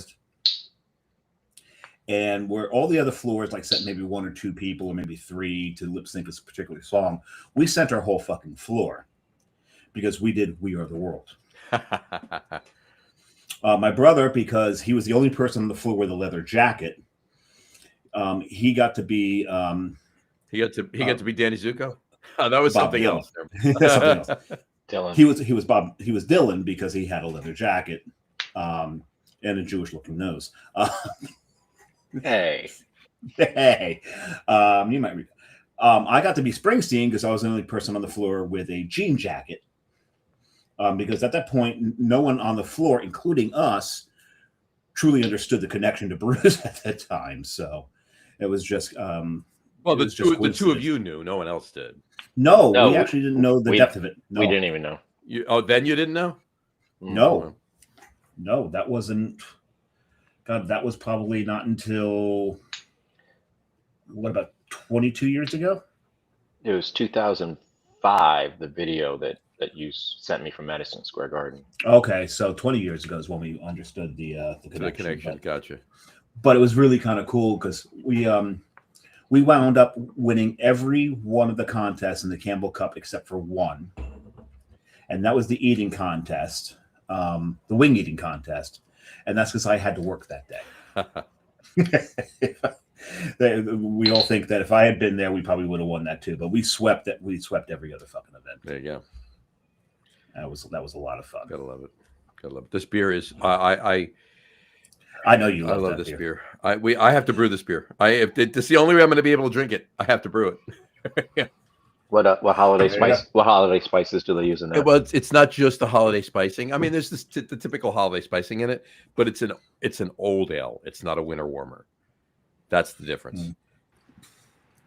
And old ales and barley wines are right in John's. It's an English style old ale. That's the difference. I'd say most of the stuff you guys have been drinking tonight are pretty old ales, right? They're pretty old ales. You're not wrong. They're up there. Well, no, this one's new. That's this year's, yeah. Yeah, that's this year's. And unfortunately, he had to go to New York to get it because it didn't make it to Jersey this year. Yeah, these guys don't deliver to Terlingua either. I have to come up our way home. No, it was not unfortunately because I got to go up and go to the Chico's, and I can't remember the name of the other place where we bought a whole lot of Italian stuff. What's the name of that place? They distribute like a whole bunch of Italian imports. And they you know what I'm talking about. No, so we came back with a lot of food and really a lot of beer. That's the Chico's. New York's gets different distribution than New Jersey. So I was a kid in a candy store and spent way too much money there, and then sat in their bar. There's a bar. There is a bar at the Chico's. I love it. Super. Drinking Hill Farmstead. You gotta love it. Yeah. Nothing wrong with that. Dave, I gotta interrupt you for breaking news. Brian Bokas just said, "Get a recipe and we can brew it on his new system." On his brand new system. Yeah. I will call you post haste on that, and we will do that. We will do just that, my friend. Brian pretends to not be a production brewery anymore. Oh, he's a production brewery out of his house. That's what he is. Oh yeah, his equipment is bigger than some production. Fortunately, it's all legal because he doesn't sell it. Right. He just drinks it and enjoys it. And as we've established already, just like the bar, size doesn't matter. Size does not matter. Exactly. Well, we've established that many times. So there you go. My glass says yes. But... All right. I'm thinking it's about time for the top threes. What do you think?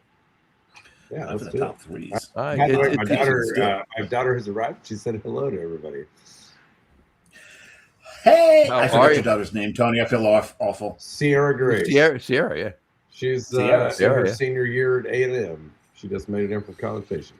And she crossed the well, before we get to the top three, she crossed. Yeah, you know what? Before we do the top three, she crossed the Rio Grande with you, and I got all the pictures up there. So she didn't get to go this year because she was finishing up a hot year of college. Man, it was a lot of work. Good for her. But she kicked ass, but she did it. She did it last year with you. Yes.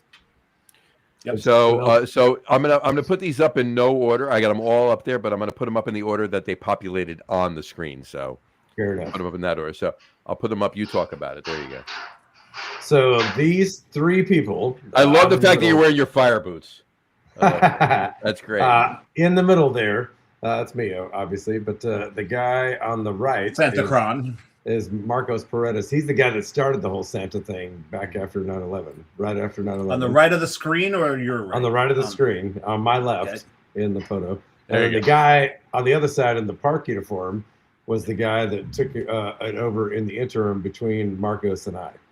So Nice. this is all three of the people that have kept a this bouquet of going. Santa Claus going since So people who Christmas have of 2001. not seen this in the past, what they do is they collect toys, get them all wrapped.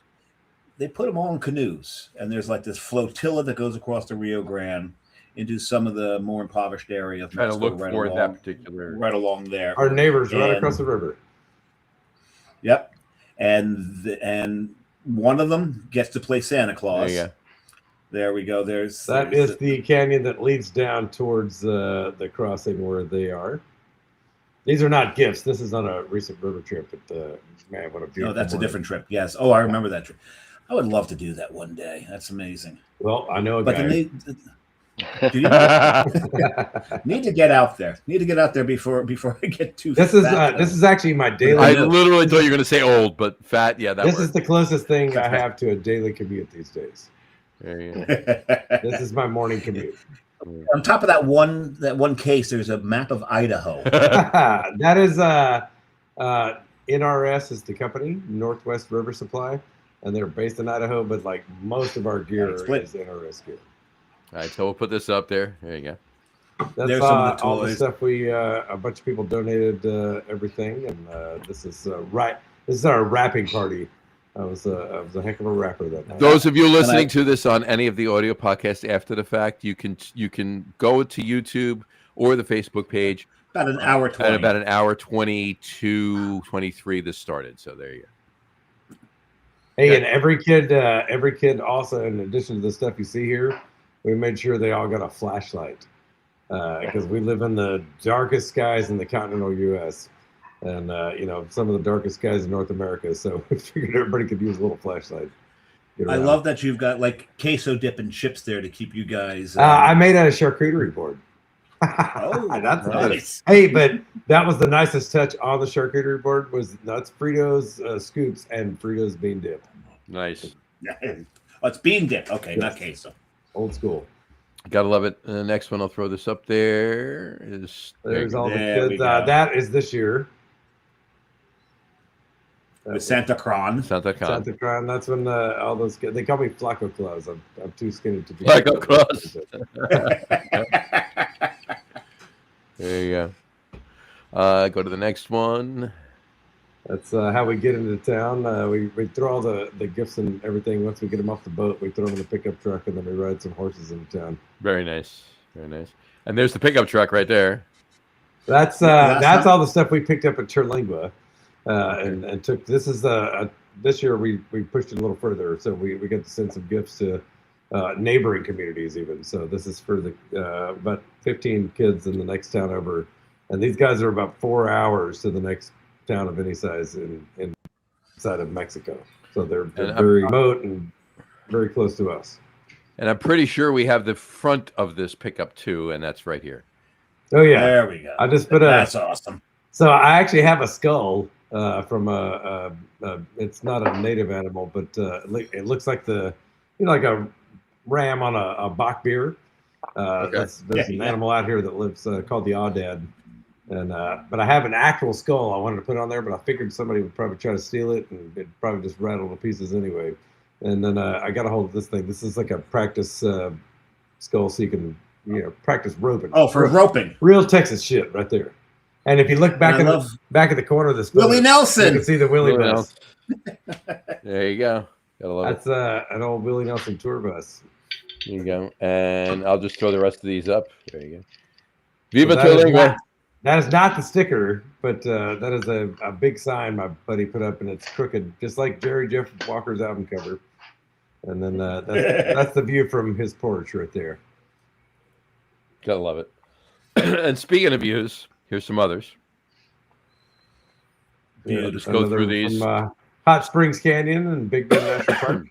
I'll speak to these as I. Yeah, there you go. That's a beautiful. This is the lower Rio Grande as you get past the national park down towards Lake Amistad near Del Rio, Texas. I heard her name was Rio, and she dances on the sand. I think that I sent you, but I sent you a bunch of these from that same trip. You did, yeah. I just keep going. Yeah, just flip through wow. those. Just some views of that. This is between Dryden, Texas, and Langtree, Texas. And Langtree is famous. That's the where Judge Roy Bean, the law west of the Pecos. That's where he was based out of. There you go. He actually, it was illegal to have a boxing match in, gambling in Texas at the time. So he found a spot in the middle of the Rio Grande with a gravel bar and built a boxing ring in the middle of the Rio Grande. On the gravel bar. And got away with it. Yeah. So this is these are just is that considered international waters? Indeed. And so most of this year, especially through the winter, I mean, look at how still that water is too. I love the mirror. It's great. Yeah, and it's a river is not just the water; it's the corridor that all that water travels through. So it's like kind of in points like a series of lakes, and then they drop off in some rapids, and it's like nice, calm, still water like that. So I'm working on a long-term project of a bunch of mirrored images like this. And a few of these, I'll just put. We are actually the only guys down in this neck of the woods that have access to a place where you can get out on this trip. So we're the only ones you can go with it. Go down through this, about 54 miles long. That's really cool. These are wonderful shots. I love all of these. Yeah. And my favorite is coming up right here. There it is. Okay, so that's what I was reacting to earlier. Okay, so this one right here, we have a great burlesque troupe in Terlingua. They're I've shot a lot of burlesque shows and with different troupes throughout North Texas for several years as a photographer. The crew here, 48 people went into the production of this event, and one of the things they do after intermission, you come back and everybody gets dressed in the nines, and we're all in this little theater that's not climate controlled and. It's called the last minute low budget theater production. So, last minute low budget theater. Anyway, everybody gets really dressed up for these things, and they do a best dress contest. I won first prize in this outfit that night. As you should. Everybody in town, and I had to dance for it too. They wouldn't just give it to me. Yeah. and the best thing is he sent me the alpha version of this. Yes. I'm making stickers. Yeah. We can. I'm going to need several of those, sir. You need to. Yeah, I'll make sure you get one. I've got a couple of his stickers that he gave me when I saw him. But what's great about this is we can now Photoshop him into just about. Oh, I'm definitely using this. Oh, 100%. This will be everywhere, my friend. Oh, I think this needs to go to Dan. There you go. There you go. Yeah. There's a pic from Amsterdam at some public art. I get to do a 9-day amazing trip over there. A trade for some of my printed photography. They realized it was too expensive, to ship a frame print from the U.S. So instead of buying the photos, they bought me a plane ticket and put me up for a week. And then I, hung out with these guys and while I was there, I went to a print shop and framed a couple of prints for them. Look, I'm like, man, this is the most expensive shipping you've ever paid for.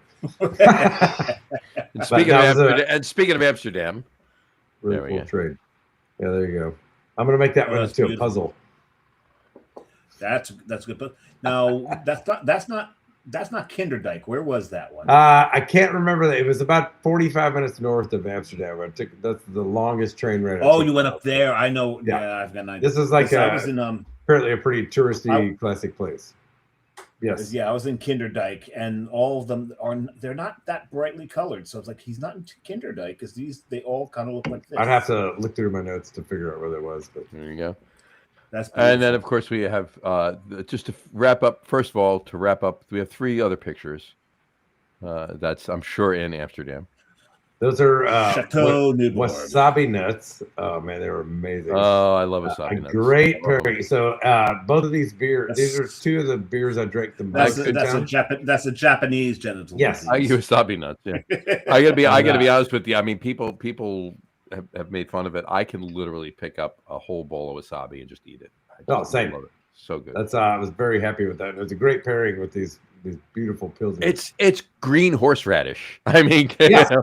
No, absolutely. And sitting on the side of the canals like that, just really good times with beer. And this beer, of course. And that I think it's that not on the same table. Yes, it is on the same yes. table. Yes, it is. Yeah. But just no nuts on this picture. That's all. Well, that one is I probably just nutless. This is nutless. It's for those. It's for those who have allergies. This is the gelding picture. Wasabi nuts for the. I'll leave it alone on that. Mm. Anyone? Yeah. Anyway, but also look, one of the reasons I took this photo, you can tell the glass is not beer clean. It's not beer clean. No, it's not. It's a great picture. We can fix that. We can fix that in Photoshop, though, Tony. I can fix that, but you should fix that before you serve that.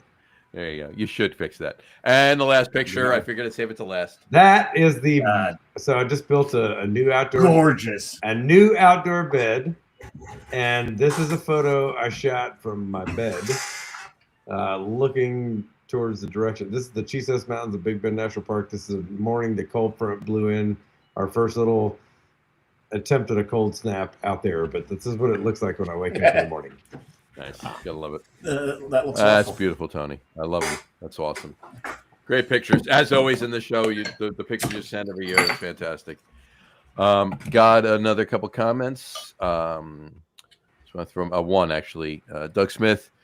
Will Bryan brew a beer to celebrate the Giants' #1 draft pick? Oh, fuck off, No. No. He's doing this because his team is actually winning their division. They're going to be in the playoffs, and he's just shitting on us because the last two times his team lost the Super Bowl, we beat him. I'm not concerned about his comment because of that reason, my friend. All right, there you go. Oh no, I will take every opportunity. Eli Manning. I love when Eli retired. Brady posted up, "Congratulations, retirement. Just wish you hadn't won so many Super Bowls." I thought he said, "Congratulations, Daddy." I thought he said. Oh, who's your daddy? God, I hope Doug's still. I'm kidding. We kid. Okay, so I've moved on 3 months. There you go. Hey, just put the G. Whoa. You finished your Prairie Bomb already? I mean this. Oh my God. I do know who you're talking to. Here. No, I know who you're talking to. Here. But did we not hear him say this is a sipper? Did we not hear him say I'm that? almost done with this Velvet Hammer too. You know, We're into it. Okay. Well, I'm almost done with this. That beer it's is the a Christmas sipper. show. Not for me. This is true. For I do have a fourth, and I will open it probably in about 5 minutes. But I want to enjoy this. Actually, you know what? I'm gonna let that warm up a little bit. Put it aside and let it warm up because you know it's going to open up. Yeah. You're going to get more flavors out of that. it. And there's not even a joke here. I'm just No, he's right. He's right. just saying. And I'm gonna open up this. It's another favorite of mine. I hate to be. I really think this should be I think this should be a Christmas beer. I will open up that. Well, that is a Christmas. It is a Christmas beer. I think this should be a Christmas beer. Well, I think it is based on what I just told you before. Well, right now it's a Christmas beer. Hey, can I bring something back in the circle? Go for it. I mentioned this earlier, and we do that every time you're on the show. It gets circular. It's a circle. Okay, so those photos from the Hot Springs Canyon. Earlier in the show, we were talking about seeing, rockets launch off into space and everything, right? Oh shit! Yeah, I want to hear the story. All right. Johnson. So I had just gone out. We did a week-long trip in Chihuahua, Mexico, with a couple of guys who don't write. They don't write for this magazine, but this magazine put out a grant thing, and 50 people or more applied for it. These two guys won it, and a writer and a photographer. And so we take them. We're the guides on this trip. And after we do the business end of it, they paid for an extra 2 days on the river. So I took them out on an overnight, and we spent the night on the banks of the Rio Grande. And they'd never seen skies this dark, like I see it every night. It's one of the things I hold most dear. And we got to see the Starlink. They had just launched a thing that night, it turns out. And so you see the line of those. First time they'd ever seen it, low on the horizon, really kind of cool thing to catch. That's awesome. And then we got to see the International Space Station fly over, and I know how to point that out and where it goes. very cool. That's cool. And then, like I love the fact that it's so clear out there that you can look up and see. Yeah, I mean, you can see the Milky Way in its glory. I gotta get out. I gotta come out. I gotta come out. You should come out for that as soon as you can, because it will not ever be as dark as it was last night. Promise you. So anyway, we're sitting there. For as long. And then we're watching stars, and I'm pointing things out, and satellites everywhere, more satellites than you've ever seen. And then something happens that changes the look on all their. We're sitting around. We don't have a fire because it's really windy. Like when you're, there's restrictions on that, but we're just sitting around. I mean, you're a firefighter. You can put it out. You're fine. Oh, not on the bank of the river. In a restricted area, no, sir. If my friends have to come to respond to a fire I started, I'm never going to. Hey, imagine you hear the end of that one, right? You know how that goes. So anyway, we're sitting there, and these guys are already just blown away by the darkest skies they've ever seen, and I see a look on their faces that's so bright. Not here. Like their faces just go, and I'm facing them, and they're looking at the sky, and it's what is happening is so bright. It actually lights up their faces. Like I can see the bright, and it lasts long enough that I can turn around and I see it too. All three of us saw this thing shoot across the sky, maybe one of the brightest things I've ever seen. And then it split in two, and those were both bright. And then it disappeared, and we were like, "Wow!" I mean, I was even, "Wow! Oh my God!" Well, and we talked about it for about another hour, and these guys are like, "Man, this changed my life." Now, I got to ask you before you say what it was. I have to take a guess. Was it the grandfather from Christmas Vacation throwing a cigar or throwing his mag? No, I didn't know what it was. I thought it was that. Damn it! I didn't even know what it was until I got back. Because we don't have any service out there, and so one of the worst parts about any river trip is getting back to civilization and your phone starts buzzing again. And I hate it, like, fuck, here we go. And one of the first texts I got was like from the guy that runs the company that I run the river trips for. And he goes, "Hey, did you guys see that last night?" And I go, "Holy shit, man, it must have been really something." Like he saw it too. And he goes, "Yeah, like right after that Starlink launch, a couple of those satellites like blew up and burned in the atmosphere." And I go, "Ha! Those guys, it changed their life." Like they watched a couple of pieces of space debris burn back into the atmosphere, and it changed their life. They thought it was stars. They thought it was shooting stars, and it was just some trash. This is the picture that I took with your phone near Austin. Yeah, and that's the picture that you took. Where is that? Andromeda? No, this is not near Austin. No, this is actually one of SpaceX's rockets re-entering. Yeah, and it puts that big that crazy cone on it. And...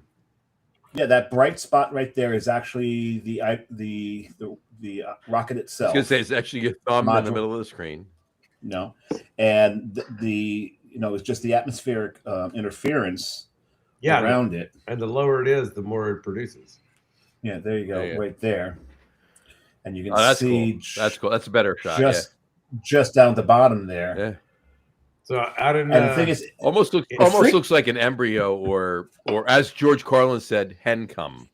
In Terlingua, we are, we can see the things they shoot from down there on the coast of Texas, and then we also we're really close to Jeff Bezos's Blue Origin place. It's only about 2 hours west of us. Really? So we see those all the time. I'm like, man, that people ask me all the time if I see UFOs, and I'm like, man, I see. You say Jeff Bezos every night that I cannot identify. Blue balls. I always see unidentified. I thought he said Blue Orgy. Blue Orgy. Blue Origin. Oh, Blue Origin. He may have an orgy too, but I don't think it's blue. But all right, top three. There we go. Wait a second, before top three, my brother's got his fourth beer. Yeah, oh shit! It's Hardywood Peppermint Bark Stout. Hardywood Peppermint Bark Stout. I love it. That's great. And what I love about this is he's only poured half it into the glass because he's been ordered to save half of it for Becky, right? That's a smart man. Right? Becky, come get your peppermint stout. Because I know she loves the peppermint. I'm gonna hold the wicked weed because we'll be in Asheville here soon, and I can get it from there. There you go. That works. Yeah. That works. Yeah, you just go right to Wicked Weed and get it there. Yeah. Yeah. There you go. I'll be drinking a Hardywood on Christmas morning. You want to take a guess what it is? GBS. Nope. Not the GBS. Nope. Not a variant of the Nope. GBS. Ish, but not really. Not the Mardi I'll be Gras drinking one, it but on Christmas morning. The wooden soldier thing. No, Kentucky Christmas morning. That's the name of the beer. Oh. I don't. Yeah. Okay, so give me another hint. All right. I'll get it. You'll get it I eventually. promise. There you go. All right. All right. Let's do our top threes. Top three list tonight is, let's put it up here. And this was Dave's idea earlier today, and I think it was fantastic. Love it. Because this is show number 260, by the way. So coming up with new ideas is really fucking hard. We had 5 or 6 vacation days last year in 2024. In 2025, we had 1 vacation day. One. It's only one. Only one. Only 105 more shows till a year's worth of shows. Exactly. Yeah. Exactly. So Dave's idea for the show top 3 tonight is top 3 dream holiday destinations we have not yet gotten to. The caveat here is, go ahead. It can't be you've been there already and just want to go back for Christmas. It has to be a place you've never, ever been to in the first place. Oh, you didn't tell me that. Yes, I did. I texted to you. You said you read the text. No, It's you in the actually friggin- were very specific about that. I was extremely specific about it. He was. Shit dang. I'm out. Because the thing is, Shit dang. We got our first shit dang of the night. that's our first shit dang. How long have we been on this? This is the first shit dang. So I texted my brother. I copied and pasted right to you, Alacroix. Right, no, what my brother I read you read. I can adapt this pretty quickly. He did capitalize never, ever. Ever. Yeah, I did capital. We did. No, No, and he he texted copied. me He copy and pasted me too. So just Yeah. He So you're all replied- like- and ever was in caps too. Yes. By the way. That he sent it via text, and he wanted to make sure that he didn't need to send it by a Facebook message. Too. Yeah. Like he was Yeah, I very said, specific. did you see the That's fucking why I text? That's why I'm giving him a hard There time you right go. now. All right. All right. And I appreciate the hard There you time. All right, Tony, kick us off. All right. My number one. You going 1, 2, 3? Oh yeah, no, my number one is my number 3, but the number one I'm going to start with. Yeah, The first one Yeah, you man, start I've with had is some your number velvet- 3. Gotcha. I've had a little bit of Velvet Come Hammer on. tonight. When he's had a Christmas bomb, don't do that to him. I don't want to do that. Yeah, Yeah. it adds. So the whole it thing adds about up quick. what I love about Velvet Hammer reminds me of Douglas Adams. Oh, it's a the, very smooth boom, is what it is. Yeah. Well, it reminds me of the Pangalactic Gargle Blaster, which is the equivalent of getting your brain smashed out by a brick wrapped in a lemon. Yes. Anyway, Right. I digress. Yeah, I mean that is a So long. accurate And thanks for all the fish. description of how this Yeah, works. yeah.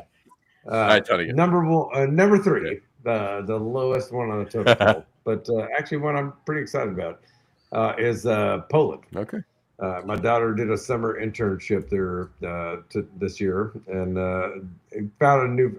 She texted me one night and she said, "Polish vodka makes me Polish." And I said, "Haha." You know, like it made me laugh. Wait a And second. then I Did looked you, at. did she, I did looked you at the say time it or, difference. or No, she did she texted say it it to or me. did she type it? She So typed it. maybe Polish vodka makes her polish. Well, no, like she clarified, but she was actually Polish in the moment. Like it was like. Oh, okay. The time change. I'm like, oh, you're Polish right now. She's I holding drink like, Polish you know, and vodka. cleaning and I need to polish all my silver. After that, we've decided that she wanted to return, where she didn't have to have the obligations that she did. And Well, Krakow has got a great Christmas party and a great ham too. right, and I'm very into Polish lagers. I mean, like those are and Polish ham apparently. Yeah. Apparently. John is. So anyway, that is a place I've never been, and I would love. Even though I don't prefer cold weather, I'm not a cold weather guy. Give me anything. All of mine are cold, so Give me anything over 100 degrees over. I would take that anything over 100 degrees over anything below. So 40. so then yours are basically We're- Island 1, Island 2, and Hades. I live in the Yeah. desert, man. Like there's Yeah. a reason. There's a lot of reasons. So basically, Tony's heat miser and John's cold But- miser. Okay, For got number it. 3, I'm going for a place that would no doubt be very cold in the winter. All right, Yeah. so there's that. Number 2 would be the coast of Baja California on the inside. Through there's a train you could take from Chihuahua, Mexico, that goes all the way through this canyon that's wider and deeper than the Grand Canyon. Nice. And it goes all the way to the coast of through to Sinaloa to the coast On of the Baja inside, California. though, not But on on the the inside. Pacific side. And you want on the it's inside. like a forbidden land. Like people are like, you can't, you shouldn't. Oh man, don't do it. So now you don't want to go to Zihuatanejo. You don't want to go But there. if I do and I come back, I will consider myself lucky. For, like it'll be a Christmas miracle on, the El Chepe. But and if I don't, you guys will be like, well, it's probably not very surprising that he did what he did. He died happy. I do what I love every day. And my number 1. Well, before you go there, in Baja California, in the water there on the inside of it, Yeah. Yeah, there's water on the inside. I hear there's amazing snorkeling with whale sharks. Yes, and they call it the Sea of Cortez. Cortez. Sea of Cortez. Yes. That's why I didn't name it, because I know there's Well, no, we so- call it one thing. Yeah, right. Hey, when names are people things. Mountains They are and people things. bodies of water do not have names. No. We give them They do not. we lend them names, we call them names, but they do not have names. They don't give a shit. No, they don't care We about us give a shit. whatsoever. All right, you're number 1. Number 1. I'm breaking the rules, but I think you might like it. I've only been to New York City once. But I've never been at Christmas time. For 69 hours. I want to go to New York City for Christmas because for a number of reasons. I mean, like Home Alone, I could relive that whole thing. But in Rockefeller, we could probably drop a 100-pound bag of cement on your head if you like. or I might drop one on yours. You never know. But in Rockefeller Plaza, the Prometheus statue that you could ice skate in front of, my great grandfather, Paul Manship, was the sculptor that made that statue. And really? Yes. We have like through the family, like we were directly connected. I've gotten to see some of his work in the Smithsonian before, but You want to see it with that big. I want to go ice skate under this and know that the generations have been connected. I think that'd And be when you really come cool. off the ice, you could walk right. You take the skates off and walk right into the other half tap room. It's right there. All right. See, well, there's another reason to do it. And So I'm sorry I broke the rules, but that was a good one. No. that's okay. But Carrie and I were just there a couple of days ago. We went to go see the tree through all the goddamn tourists. After seeing Andrea Bocelli in concert. There you go. And Andrea Bocelli did a version of Adeste Fidelis, who brought my Leo partner to tears. Bringing a Leo to tears is a very, very hard thing to do. But she was. It was an amazing concert. Very nice. We went and saw the tree afterwards. Very nice. So I get it. Do it once. Yeah. You'll never have to do it again. I will probably only do it once if I ever. Yeah, no, You'll never have to do it again. Well, let me know never. too, because I'm never going back to Times Square again. I can tell you that. Coming from somebody that's spent many of Christmas. Hey, but I had to. Absolutely. You know, everybody that comes to visit where I live, they come from places that are the complete opposite of the national park, right? And they come in there to do something that's the complete opposite, and I appreciate that, and I guide them through it. I wanted to do the opposite of that, and when I went to New York, I'm like, I know this is dumb. I think it's dumb that people interface with the place that I'm at the way they do without somebody. So we got together with a friend of ours there, and he's like, "This is so dumb," and I'm like, "I know it's dumb, but I want to see it. I want to feel it, and I want to walk away going, now I know it's dumb." All right, you got it. You got it. You got to get up again. We'll take you around. We'll be your. We'll show you all the dumb stuff. Well, I'm coming back. Dumb stuff, Even And- if it's not at Christmas. and we'll get Brian up here too, and the four of us will Yes. go out. There you go. Hey, I'm bringing flack with me. Oh, he's no. My brother's sitting there going, "Been there, done that." No, he kick him out. When it's kick him out, when it's a Becky, kick him up No. and hang out with Kerry and Jess while we do. While we, No. Because Carrie's not going to want to do it. You've already done it with Becky, haven't you? I meant come to New York. I know you've already done it with Becky. You can come to New York, right? Yeah. So you may not want to do that, but we'll see. We'll Maybe figure you it out. can. We'll figure it out. We'll do it. But I was just All right. yesterday. I actually did brave Times Square during the holiday season. Reminded me how much I hate that fucking heinous place.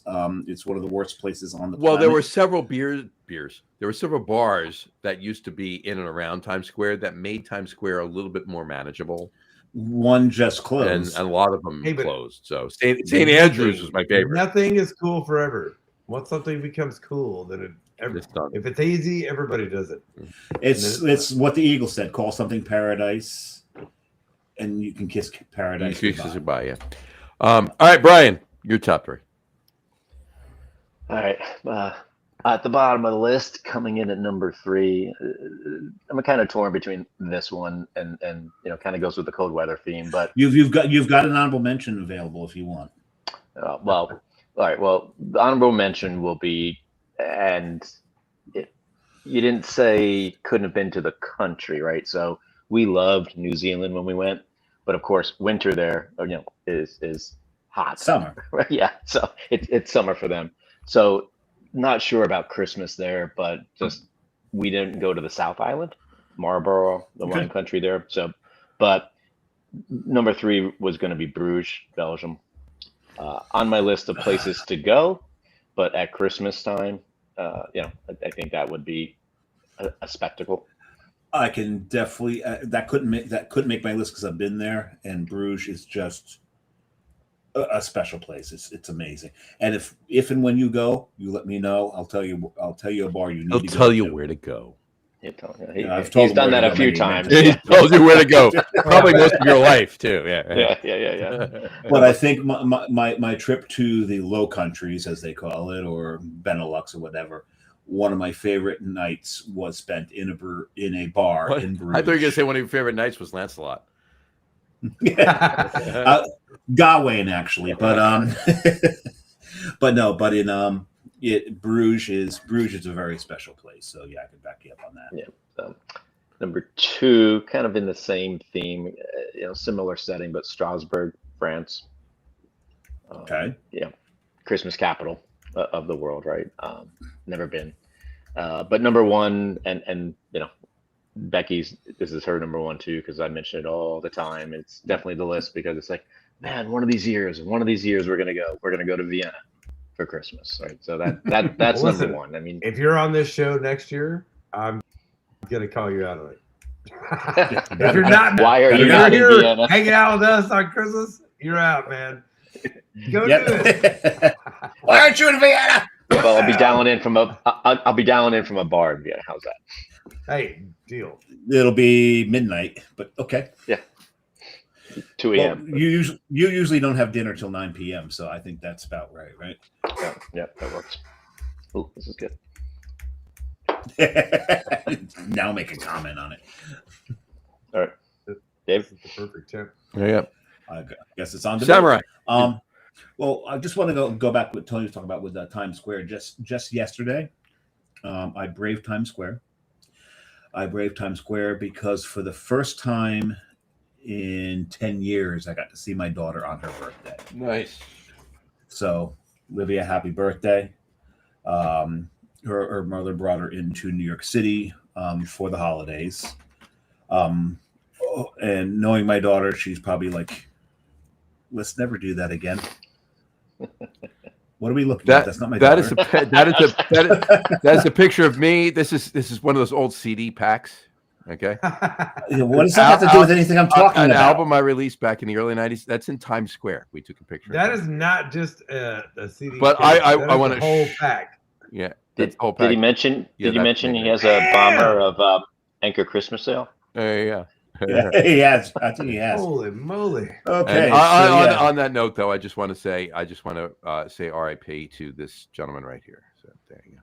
No. All right. God rest.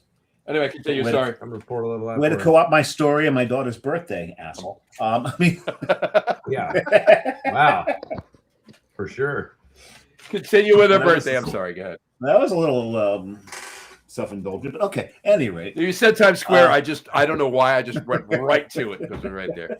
I apologize. Many apologies. Continue. I've got lots of Times Square stories. No, but back to got David. two. I only have two. Yeah. And this was back in the 80s where he made a lot of money in time. I did. Oh, him, Brian. Oh, never mind. Never. Anyway, continue. Remember that Halloween costume I told you about? He was kidding, but John admitted to it. I know. Hey, I didn't even tell you guys how I paid for I'm talking about my brother, not trip. You know, I was playing guitar. I don't know what you were doing. The thing about Amsterdam is where we stayed was very much in the pharmacy zone. they're called coffee shops, okay? Oh, coffee shops. That's right, coffee shops. Cafes. In the coffee shop. And I didn't find there to be a zone. I felt like the whole city was a coffee shop zone. No, we got outside of the coffee shops area. Were you finished? Were you finished about Times Square, your daughter? Oh, yeah. I do apologize for that. I'm sorry. Yeah, but happy birthday. Happy birthday, Olivia. Bill. No. Happy birthday. Happy birthday, Olivia. Seriously. But so I've got actually two. Uncle Brian, Uncle Tony, and Uncle John say happy birthday. So there you go. One of them's actually your uncle. So I'm just your T.O. Electron. Tia Alacron. I like that. T.O. Yeah, Tia, you'd be and I Scorpion. mean, he called me Tia. I don't care. But if he said it to other people, they would be very confused. And Little Scorpion. Anyway, so my first honorable mention is the Brovnik. Only because I've never been. It's an honorable mention only because I don't know if it's that special a place to go for Christmas.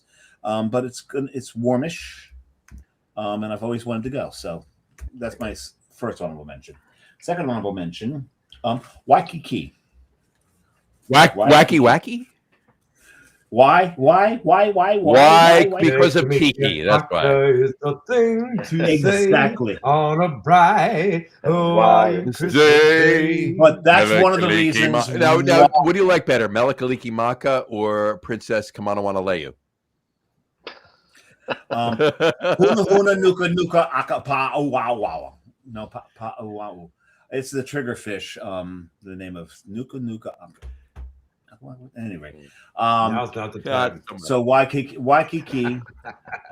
because Waikiki actually has 7 tiki bars in it, 2 of which are actually legit. Doug, you have poisoned the Ruined gentleman. me. You've ruined him, asshole. But Waikiki, and the only reason it's an honorable mention is because there's 2 reasons. One, I used to work in the bookstore, and during the holidays they had 1 CD.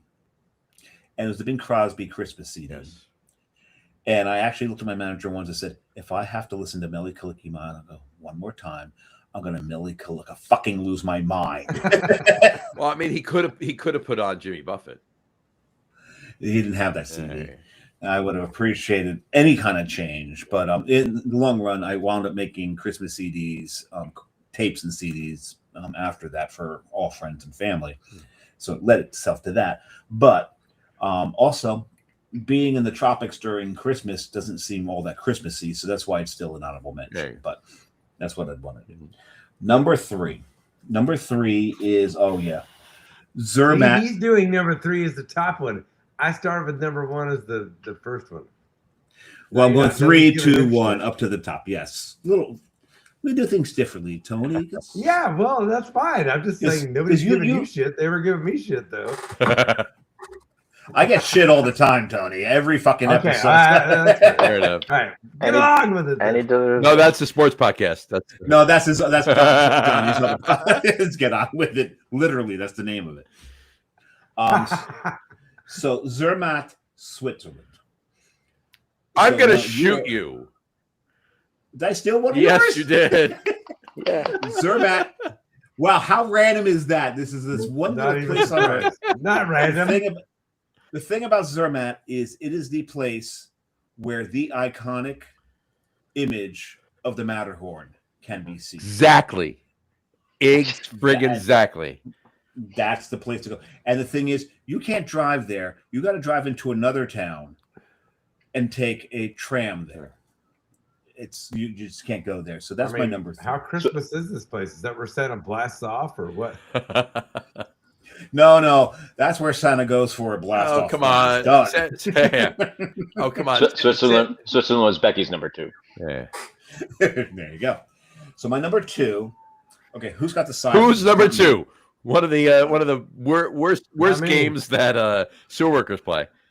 Who's number 2? Oh, wait a second. The sirens are from here. I figured they were. From here. They're always from here. Coming to take him away. So number 2, I was going to put Vienna. Because Vienna is spectacular. I was going to put that. The problem is I've been to Vienna. It was the train station, so I don't know if that counts. But you've been there, so. But I've been there. But so I switched. Folks, this was his way of getting that in there, even though he's not listing it. Yes, exactly. But I've switched it to Salzburg for 2 reasons. One, we said the Russ Salzburg. Salzburg, Austria. Oh, Russ Salzburg was a DJ on sportscaster on WFAN. Russ Salzburg. I remember him. God rest his soul. No, he's still alive. He's just not on. He's not broadcast anymore. But 2 reasons for Salzburg is one, it's not Vienna, and even though the train went through Salzburg, I didn't get off the train, so it doesn't. You might have count. seen it, but you weren't there. I saw it, so I wasn't there. Vienna, I had to get off the train and switch trains, so that counts. So Salzburg, but for 2 reasons. One, it's Austria, and to be in Austria during Christmas, I think would be really fucking cool. But 2, we said holiday. We didn't necessarily say Christmas. And Salzburg has one of the best Krampusnacht parades on the planet. That's now December 5th, I believe, is Krampusnacht. So I'd spend 3 fucking weeks in Austria to see Krampusnacht and spend Christmas in Salzburg. Well, that was one of the things I was going to ask. Is like one of the places I should have said I would love to go to a Krampusnacht. Right? How cool would that be? But then aside of Christmas, most people don't get. But it's holiday. So you get to and then go to Vienna afterwards for New Year's, because I hear New Year's in Vienna is spectacular. Fantastic. My number 1. Hoboken. You stole my phone. No, I've not only have I been to Hoboken, I can see Hoboken right now. It's right there. Seriously, yeah, I can see the lights of Hoboken right there. It was Camden? To be Rome. No. Camden to Camden. Rahway. Was he gonna say Rahway? It was Rahway. Been there, done that. Have regrets. No, it was. I was thinking Rome. Like that becomes a little too ecclesiastical for me. I love how he says, "I was thinking this, and I was thinking this." He's up to like 8. I want to steal. I want to steal for 1 is what he is. I want to steal as much of John's as I possibly can just to annoy him. But no, it's one place I've always wanted to go, and I think it would be spectacular. If it's my number 1, I'm going to shoot you. It would be Tuscany. I would love to be in Tuscany for Christmas. Go to one of those small churches in one of those towns that are sit up on a hill, built into the hillside with a castello on the top, the chiesa and everything, and just I think that would be just a wonderful place to go and just be so whacked out on red wine that I just only remember parts of it. I think that would be special. Very nice. Cheers. Cheers. So how much do you have left, John? Nothing. No, I'm kidding. No, I'm good. I have 2 honorable mentions. So with 2 honorable mentions, that would be 5 things to say. 2 of them you mentioned. So there you go. My first honorable mention is Vienna. Vienna, Austria. My second honorable mention, and the reason it's an honorable mention is because I want to be there. I haven't been. I've never been. I will admit I've never been, and I got to get there soon. But I want to go there for another time of year, more so than for Christmas. But it's an honorable mention for Christmas, and that's Munich. Oh, Munich. Okay. See, Munich would be number 1 on my list if I had not been there twice already. There you go. But because I want to be there for Oktoberfest, more than I want to be there for Christmas, I'm only relegating it to honorable mention.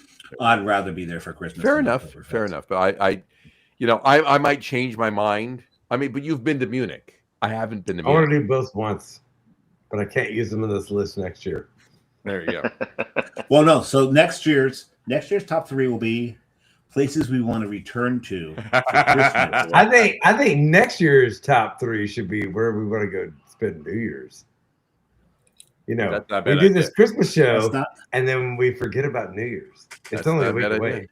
We should do a New Year's show next year. We should. Well, the only reason we forget about New Year's is because our liver's already suffering. It is. Well, then Yeah, we we know should New plan Year's ahead. is- We have a whole year to think about it. Yeah. There we go. And one of the beers I'll be drinking on next week's show is this one.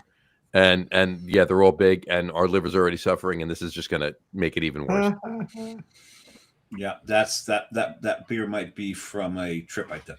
Yeah, exactly. So we have to figure out what we're drinking because I have like 5 or 6 that I got to pin down to 3 because I'm not having more than 3 because I have to wake up at 6 in the morning the next day. So I can't have more than 3. Sucks to be you. It does. It definitely fucking does. I don't have to wake I up. know the you next day. Happy New Year. So anyway, all right. Well, and Happy New Year in advance, guys. Like, happy holidays, Merry Christmas, the Festivus, Absolutely. for all the rest of us, All all the that. things. But what's really important? We got another year ahead. We need to be happy about it. 100%. Or what are we doing 2026 here? coming up. Exactly. Definitely. It'll be the 7th calendar year that the Logroom Guys podcast is Awesome. So, Hey, all right. am I still holding the record of the most? I've been on more of these than anybody. You are number. I think you're number 3. 3. Yeah, I think you're. I'm Number, never. Oh man, I was there for a while. yeah. So, all right, book me, All right. book me twice next year. There you go, Get done. me back Yeah. up in the thing. Get you back up. He's surpassed Augie now. You've Hey, that doggy. Yeah. I would That's before I 2. gotta get out of. You guys. 2? you're Oh, the yeah, we ones. both said- Yeah, exactly. Before I get out of here, I gotta go. Well, let me get give my top 3 because I only gave my 2 honorable mentions. And then we'll let you Oh, run, I and then we'll didn't torch know. my brother I thought for you the were. rest of the show. I had Fair a enough. thing I wanted to read you. Oh no, I gotta run too. No, I want you to Maybe say it, talk but you about both can, and then I'll just give my top 3, and then you both can sign off, and then we'll be good to go. My number 3, London. Ooh, I would have said that, but I've been there. Yeah. I was A winter considering warmer? London. There you go. My number 2, Zermatt, Sure, Matt. Switzerland, and my number 1, and I've always wanted to go there for Christmas, and honestly, get there a few days before Christmas and stay through New Year's. Aspen. ooh. Colorado. That was a contender on my list, but I've been there, so I didn't use it. Yeah, I was just saying. I've been Tony, I think I've you've been to Colorado. I've been to Denver, Boulder, Breckenridge, blah blah blah. I've never been or skied in Aspen. I've never been. Did you just watch that Terry Hatcher Christmas movie? No, I didn't. Actually. You were not forced to, like my brother was. No, but hold on. I don't even know what you mean by that, but if there's a You Terry said Hatcher hold Christmas on one movie second. that- You Well, you're because doing it every for- Hold on, every Hallmark Christmas movie features a washed up. I gotta say one thing. You mentioned Terry Hatcher. Hold on a second. We're holding. He's thinking. We're holding. I'm just thinking about Terry Hatcher. Yeah. Anyway, Yeah. Okay. To each his own, I guess. no, I mean, 35 years ago, I'm thinking about Terry Did it Hatcher. work? No, you're thinking about it right now. No, I'm thinking about Terry Probably not in the way you right did now. 35 years ago Right, exactly. There you go. with hand lotion and it. Yeah. Fair enough. All right. All right. Tony, Yes. say what you were going to say before we I wanted to leave you guys with a book recommendation. go for it. My hat, Tecate. I bought this at a Yeah. gas station, at an OXXO gas station in Chihuahua. I got a and, book recommendation when you're done with that too. This is a good book recommendation. It's called the Tecate Journals by a guy named Keith Bowden, a guy that I know in the flesh now. And he took a 70-day trip from down the Rio Grande from El Paso, where you can't even paddle it. You had to do it on foot and on bicycle until you could get in a canoe. And he went all the way down to the Gulf of Mexico. And he kept the journal the whole way. And he never ran out of beer. Never ended. He drinks a lot of beer on the ran out of river. beer. We drink a lot of beer on the river. Anyway, so I'm actually gonna get this hat embroidered to say the Tecate Journals. So anyway, this is a quote from his book, and I think you guys will really appreciate this, especially because you're the lager room guys. This is a beer Yes, quote, he but is. it's about Tecate specifically. So I'm not going to read you The Night Before Christmas, but I'm going to read you this. All right, And all ready? through the house, not a creature was snoring. Oh. When my stoicism was challenged, I always resorted to the same elixir, beer. Through the whole trip, I had managed to keep the cooler stocked. And when my frustration with the ceaseless cold, rain, or physical pain threatened to plunge me into depression, I took the river runner's version of a kindergartner's timeout, and I opened a beer. Unfailingly, it always soothed my discomfort, be it physical or psychological. In a relationship only a beer drinker could comprehend, beer became my companion. If I felt like having company, I opened a beer. If I ate, I opened a beer.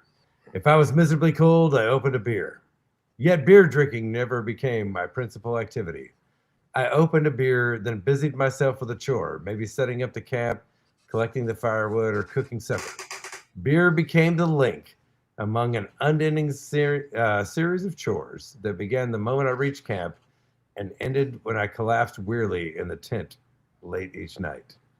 The Tecate Journals, 70 Days on the Rio Grande by my homie, Keith Bowden. And you know what I did while you read that? Yeah, what's that? I opened a beer. Ah, oh man. I opened a Schlafly Schlafly Christmas Ale. Ale. I drank it on the last You show, did. but I enjoyed this enough that I wanted to open another one of them. On that note, I just want to recommend a book too. It would be this book right here, The Beer Story Project from Marty Nachel. Marty Nachel. And there's Marty Nachel right there in the Yeah, back. hold that And back then, what's that? Hold it back up. You can get on it. You can get it on his Amazon. All right. So and hold on one second. And I just want to. I want to hold up. Dave, if you would read that paragraph right. Well, doing a podcast Jersey interview about Johnny. the Craft Beer Hall of Fame And the with Beer the Lager Samurai. Room guys. The topic turned to relating old stories about the industry. I told Jersey Johnny Fladung and Dave the Beer Samurai Cichon. I'm sorry, Cichon. Cichon. That I had these thoughts about someone here. writing a book, and with their encouragement, that's when I acknowledged the inevitable. The light bulb went on, and I couldn't turn it off. There you go.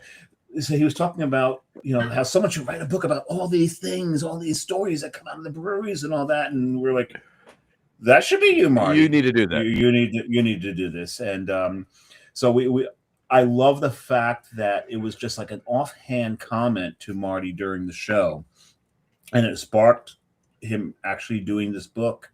And those who are friends with him on Facebook, he would put these questions out there.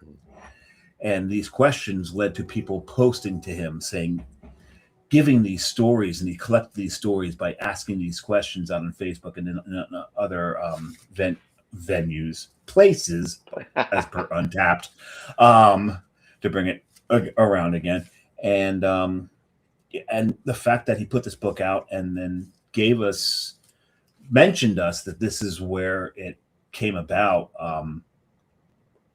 And I speak for both of us here because I know John feels the same. We're humbled that he did so. Absolutely. Proud as fuck, and we'll own it. Hell, we'll absolutely own it. But really, it was an offhand comment. He ran with it, and we love that we help push him in this direction. John and I both have stories in this book, as a matter of fact. Cool. Read through it, and there's so many of the stories. John and I know so many of the people that are quoted in this book, but it's really a collection of people's recollections of being out in the brewing industry. And everyone's been in a brewery, sat in a brewery, and had that best friend for half an hour. Yeah, you may never speak to them again, or you may. It may turn into. John and I met in a brewery. We think brewery, beer bar, somewhere. It was one of the two, but sometimes 75 years ago, but still, 78. But it's these stories, that just, and I think Marty felt he needed to write this book because the industry it's beginning a slow death.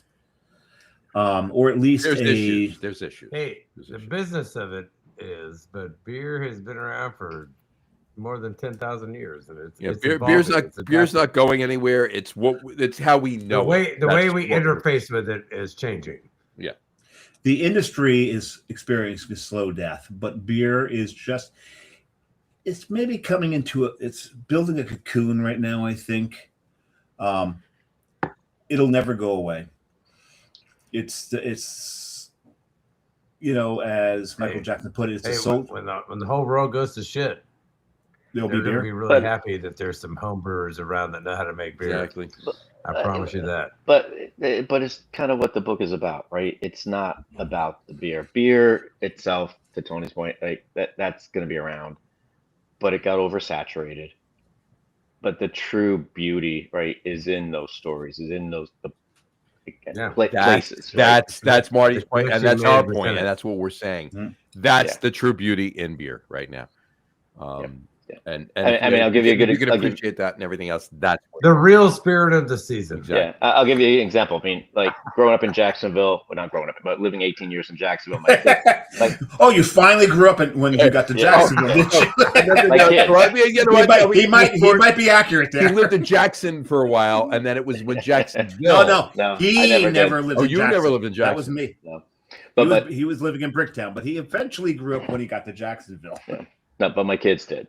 And we spent a lot of time in craft breweries, but it was fine, right? You played games, you hung out, they met my friends.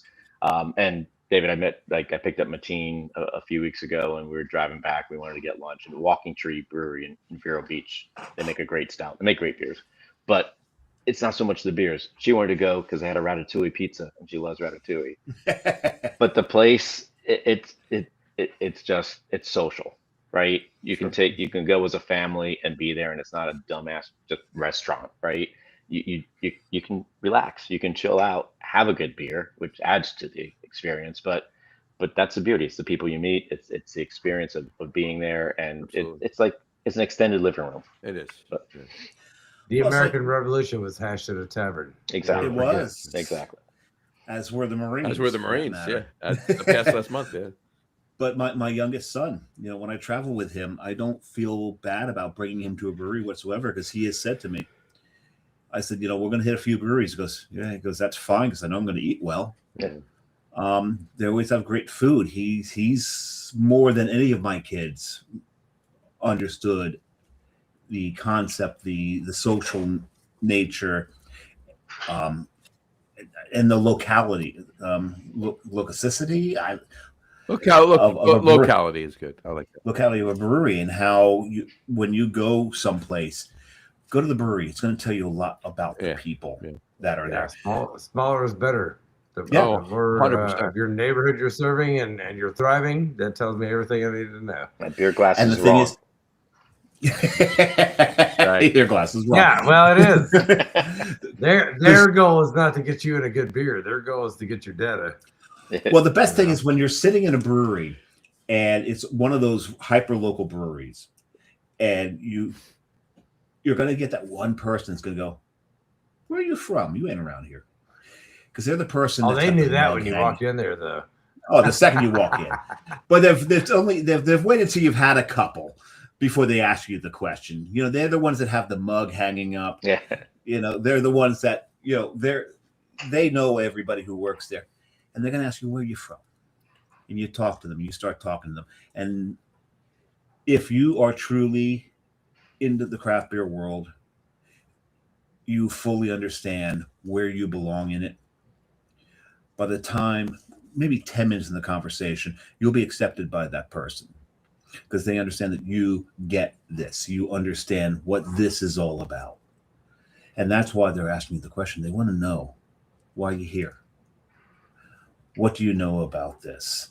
And the best thing is, from your point of view, you're now starting to understand where you are, what they're about. Because you start asking questions back. And that's the beauty of it, is you can now, when you hit the breweries in the places that you go, you get the zeitgeist of the area, you get the ethos, you understand. You're not going to get that going to, the TGI Fridays in town. You're not going to get that in the or you might places. Yeah, well, you might, depending on you. You're not wrong. I think I get you there. But you might. You might. But a lot of those, like, you're not going to get that going to the tourist places. Like, you're not going to get that hitting a restaurant or a bar in Times Square now. You're not going to get it. No, because the locals aren't going to be there. No. So, as much right now as the craft beer industry is starting to flounder, correct might be a better word for it. Still, when you travel, find these places. Talk to the people. Talk to the people there. So, talk to the people absolutely. There. It's going to be rewarding for you, and it's rewarding for them because they wouldn't be talking to you otherwise. Exactly. All right. No, cool. And and not for nothing.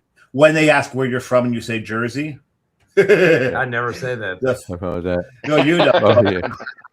On that note, breaking news in the industry: the decline in the birth rate amongst birthing aged citizens of the United States is being attributed to visiting breweries where there are a lot of other people's kids. Birth control for sure. And I say this I say it a lot, and I apologize for it because I know it's an evil thought. But when you've got that one unsupervised child running around a brewery that finally runs into a table or slips and falls, I can't help but laugh. Yeah. I know it's wrong. Bring your kids. Enjoy yourself. Hey, this is a whole other podcast. Watch them. We're not getting into this right Pay attention. I'll log out right now if you're going to start this conversation. We're done. No, we're done. That's all. We're done. You guys have had enough. There you go. Anyway, all right. Wrapping up Christmas. That's what this is about. Ho ho ho. Bryan, last thoughts. Ho ho ho. Ho ho ho. Yeah. Bryan, thoughts from Florida. Thoughts from Florida, Bryan. Hey, just I look forward to this. I appreciate the invite. Yeah, I'm really happy to get to do it again.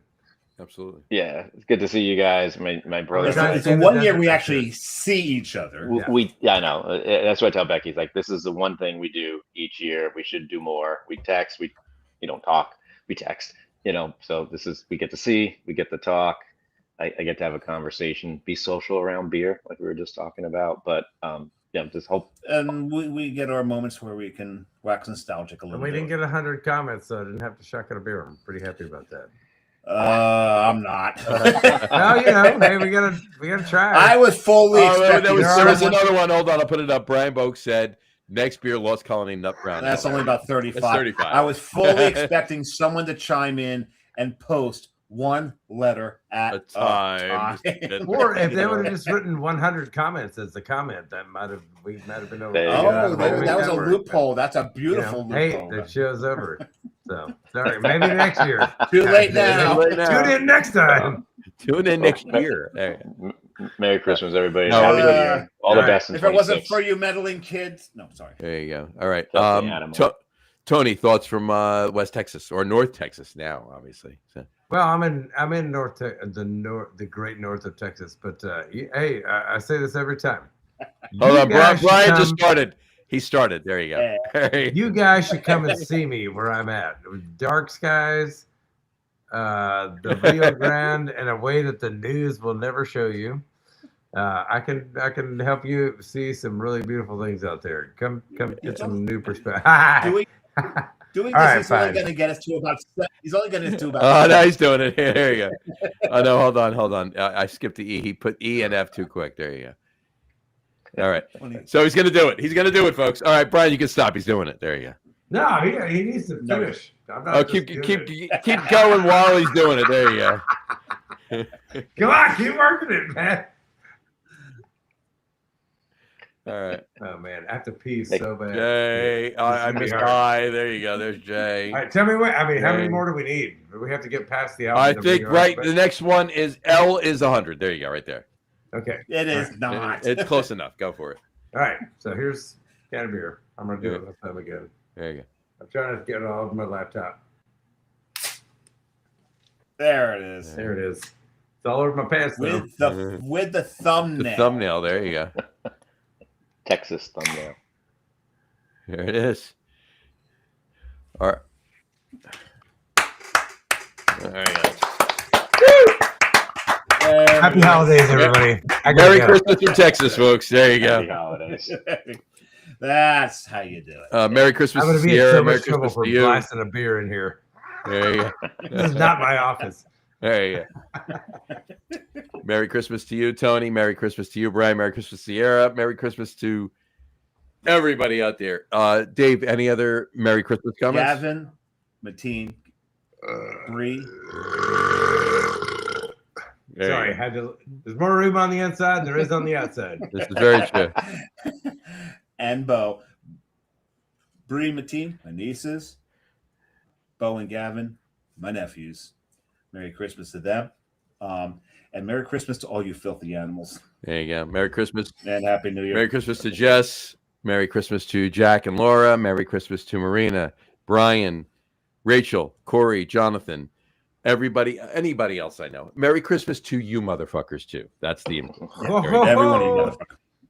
Yeah. Yeah. Oh, There you go. I should probably mention my kids too. Nicholas, Matthew, Olivia. There you go. And you got Maddie out there. All right. Are they back yet? And Brian Yeah, Book they're just said back. Merry Christmas, and he said anything for a beer. There we go. All Hey, right. Brian, you owe me one. There you Got go. Yeah. All right, folks. So we got to bring Alacron up for a game and for a tailgate. We definitely have to do that. We definitely have to do that. All right. But did I tell you what I cooked for the tailgate, Sean? What'd you cook? Homemade corned beef Oh, hash. love it. Love it. I'm pissed off I didn't go now. And apparently, according to Brian, it may be the first time since they started it, it's been done. It's been done. There you go. Awesome. Bye, Tony! He's gonna- Tony needs a pee. Hey, just shotgun a beer. Yeah, go pee. See Tell Sierra we said Merry Christmas. Enjoy. Okay. Absolutely. You got it. Hey, Merry Christmas, absolutely, Happy New guys, Year, and, and we will talk to you. Absolutely. Happy holidays, And- fellas. Shit dang. Shit dang, yes. Hey! All right, bye, Brian. Cheers. Bye. Bye, Tony. Bye, Dave. Bye, Tony. Take care, Brian. You got it. Merry Christmas to everybody. Love you, bro. Love you, man. Love you guys. Absolutely. Merry Christmas. Enjoy. Bye. You too. You got it. All right. It's just us. No. It's just you and I. Just another Christmas show Another Christmas show.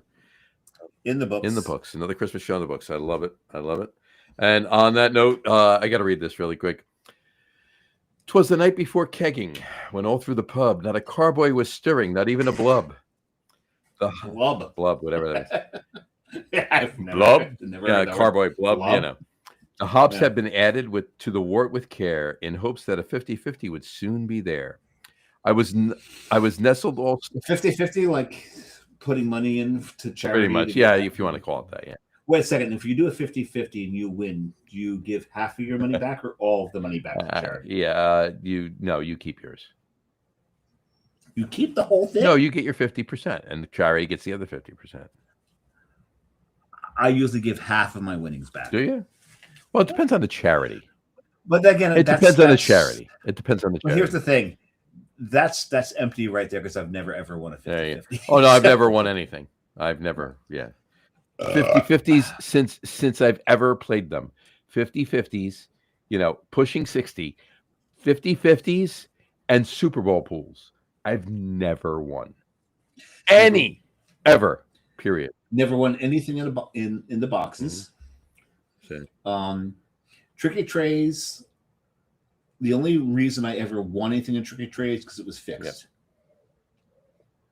Yep. And thank you, Sean, for that. I've won a tricky trace. I will say I've won a tricky trace. In fact, I can go back as far as saying, because I'm older, I can say this. I've actually won at Chinese auctions. Oh, because that's what a tricky tray used to be called prior to politically correctness. There was one time my buddy worked in a bar up in Pearl River, and Bud Light was running a special. They were giving away a Cannondale. Nice. And if you bought a Bud Light, you got a ticket. Nice. So many people left their tickets behind in the bar that my buddy would write my name on it and put it into the thing. Apparently, I had 80% of the tickets. So I show up, and now because the Bud Light people are there, I have to drink Bud Light. And like, it's a Cannondale. I think I can suffer through Bud Light for a little bit. So I'm drinking Bud Lights. They pull the first ticket. It's not mine. Fine. The person's not there. They have to draw again. They pull a second time. It's not my ticket. The person's not there. They pull a third time. Can you guess what happens? It's not your ticket. It's not my ticket. That person's there. 80% of the tickets. 3 pulls. So you can get an idea of where my luck lies. Oh, of course. But at any rate, so you're reading a poem, are you? I was finishing. I was nestled all snug in my bed while visions of blue ribbons danced in my head. Like Pabst? Yeah, pretty much. The spices were added, allowed nicely to steep. And I was all settled down for a long night's sleep. When out in I will be in about 15 minutes. When out in the pub there arose such a clatter, I sprang from my bed to see what was the matter. Away to the brew pub I flew like a flash, tore open the door and tripped on a sash. The glow of red. Who sat like a Miss America's or the glow of red on the pool table, so bright, gave me pause as I saw an unbelievable sight. When what to my wondering eyes should appear but Santa and 8 reindeer drinking my beer. 8. Right. Rudolph was not part of the team. He didn't want to drink his beer. Right. Well, no, you know what? He's already drunk. This is true. Yeah, there you go. Right? yeah. With a belly so round as his hat all askew, I knew in a moment he'd had more than a few. What the hell is going on over there? Well, apparently, the fire department has not had quite a few. Yeah. Oh, they stopped. There you go. They just turned it off. Okay. More rapid than eagles, he lifted his mug, and he whistled and shouted and took a few chugs. More Belgian, more porter, more Kolsch, and more stout. More amber, more wheat, more Bach, and more alt. That's a weak. It's a weak rhyme. I didn't write it. Yeah. I didn't write it. Yeah. His eyes, how they glazed. His dimples, how merry. His cheeks were like roses. His nose like a cherry. His hair like a creek. Like a creek. There you go. The hair from his cap was in need of a comb, and the beard on his chin was covered in foam. Yeah. My eyes flew to my kegger, holding 8 kegs of beer. Sipping each tap was a tiny reindeer. Doug's not wrong. Doug's got a comment up there, and he's not wrong. I see it. I'll put it up in a second. I'm almost done. The glow in the room flashed on my night clothes. It was Rudolph. How I could tell by the red of his nose. The top of the porch to the top of the wall. I yelled, dash away all. Brewing barrels of coffee, I begged them partake. They sipped the hot joe, and they jolted awake. Now up to the house, top the coursers they flew. Old Jolly and Reindeer yelled, thanks for the brew. Warm cookies and milk await for us tonight. Your homebrew was perfect, the flavor just right. As I stood in stunned silence, and I was shaking my head. I thought, did I dream or fall out of my bed? My thoughts were confirmed as I heard out in the night. I'm a convert to this Christmas. To heck with beer light. There you go. Yeah, Doug's not wrong. There you go. Hey, I didn't write it. I was just reading it. There you go. And he said, did Starodubsky write this? Because this poem sucks. this poem There you go. sucks. Okay, because you said this poem sucks. Doug, write one for us next. Yeah, there he goes. This is a torture. He said. There you go. There you go. I think even is this torture? This is torture. This is torture. Yeah. I think yeah. And then, but the first comment it was, he said, that- "Missed most of the show. I'm still at work. We'll watch with a nice cold beer." Doug, write us a poem, and I will say it. I will go on. I will go live tomorrow on Christmas Eve and read it if you write a better poem. Yeah, write us a poem. Make it better than this one. I don't know. Are you going to give credit to who wrote that? Yeah, I will. I will give credit to who wrote that. It was written on November 30th, 2011, and it was posted in the American Homebrewers Association. It was written by some drunk. It was written by Kanda Williams. Kanda Williams, and she considers herself a brew babe as the proud wife of her homebrewing husband Don. They live in Northern California. Enjoy the brew pub game room with 8 delicious beers on tap. In addition to writing, she creates personalized brew towels available at candyk.com. Well, yeah, the towels are probably really good. I'm sure they are. Anyway, then again, it was 14 years ago, so I'm not sure if she's actually still making them or not. So we don't know this. But give candyk.com. In fact, I will go to see if candyk.com still exists. Okay, we can do that. Candy I'm surprised neither one of us has to pee yet. I'm getting there. Nope, it doesn't exist. So she's not making them anymore. I drank at 7:50. You did. Go off. All right. The fact that I have not wandered away yet, I know. is making me worry that I've got a blockage somewhere. Well, I'm starving and I got to wake up in 8 hours. So I think it's probably about time that you and I wish everybody a very, very happy and healthy and Merry Christmas. First of all, no. Happy Festivus. Yes. Happy Festivus to the rest of us. Hold on. Hold I'm going to do it. Feats of strength. Oh, there we go. I did it. I lifted the beer. There you go. Okay. That's impressive. That was pretty good. For you. For me. Hey, for you. It's all, you know. Airing of grievances? You go first.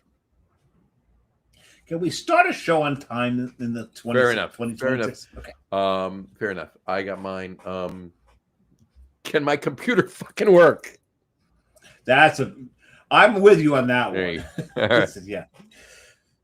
All right. Well, we'll change these things in 2026. But next week, pardon me. Next week is where there's my friend the toilet. I can see it from here. Well, you'll be looking- at it it's looking momentarily. Oh, well, only to tinkle in.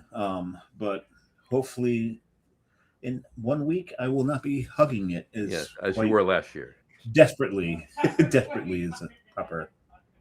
Exactly. But we'll talk about it next week on the show. Is our annual Big Beer Show. It's our final show of the year. Oh, and I've got some things. I've got too much. We got some things lined up. It's going to be fun. The week after that is our annual Smoke Beer Show, our annual This Week in Route Beer Show with John Hall. And I've got things lined up for that as well. And then coming up in January, we have a Victory Brewing Show. We have a Trogs Beer Show.